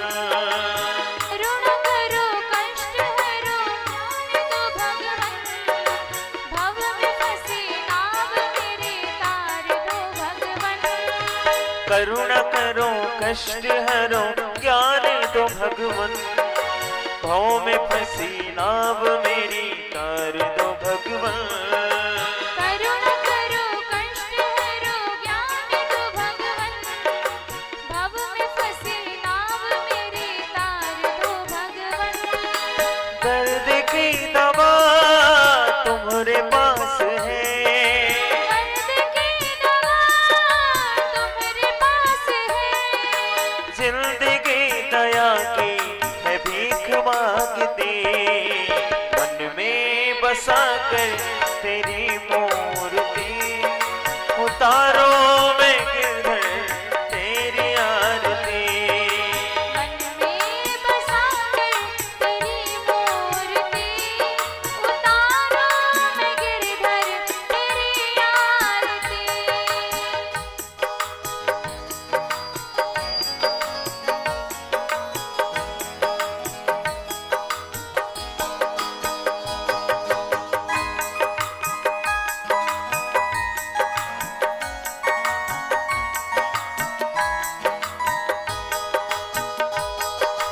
मांगू तुझसे क्या मैं यही सोचूं भगवन, जिंदगी जब तेरे नाम कर दी अर्पण।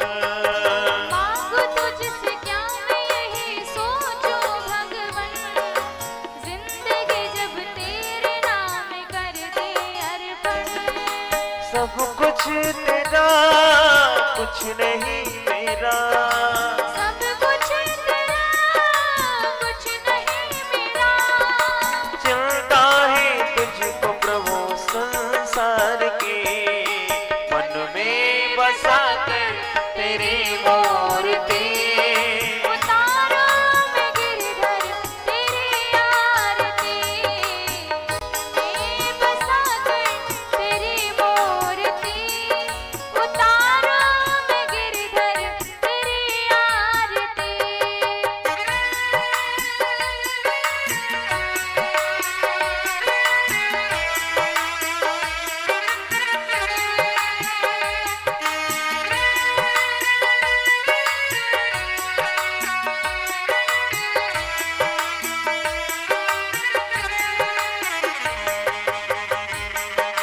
वेद तेरी महिमा गाए संत करे ध्यान, नारद गुणगान करे छिड़े विड़ाता।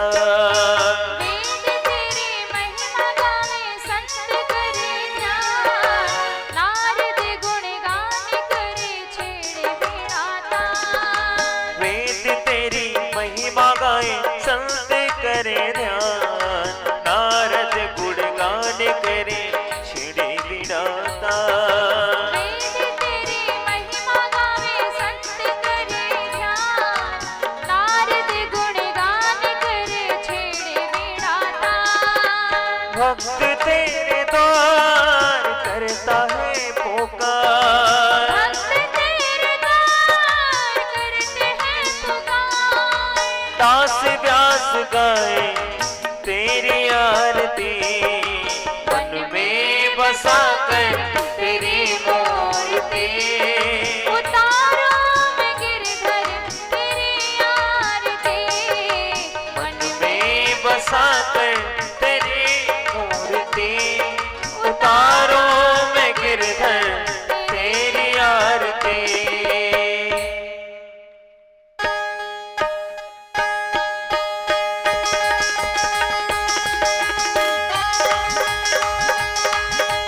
कर्पूर गौरम करुणावतारम, संसार सारम भुजगेन्द्रहारम, सदा वसंतम हृदयारविन्दे।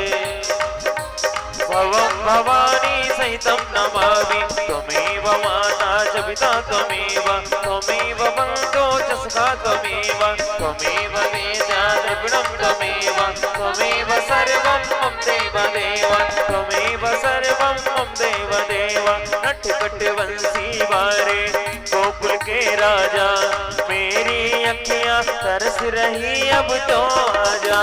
नटखट बंसी वारे गोकुल के राजा, मेरी अखियां तरस रही अब तो आजा। आजा आजा आजा आजा। हजरत लाल तरस रही अखियां, हजरत लाल तरस रही अखियां, हजरत लाल तरस रही अखियां, तरस रही अखियां, बरस रही अखियां, तरस रही अखियां, बरस रही अखियां। हजरत लाल तरस रही अखियां, हजरत लाल तरस रही अखियां। श्री कृष्ण गोविंद हरे मुरारे, हे नाथ नारायण वासुदेव। श्री कृष्ण गोविंद हरे मुरारे, हे नाथ नारायण वासुदेव, हे नाथ नारायण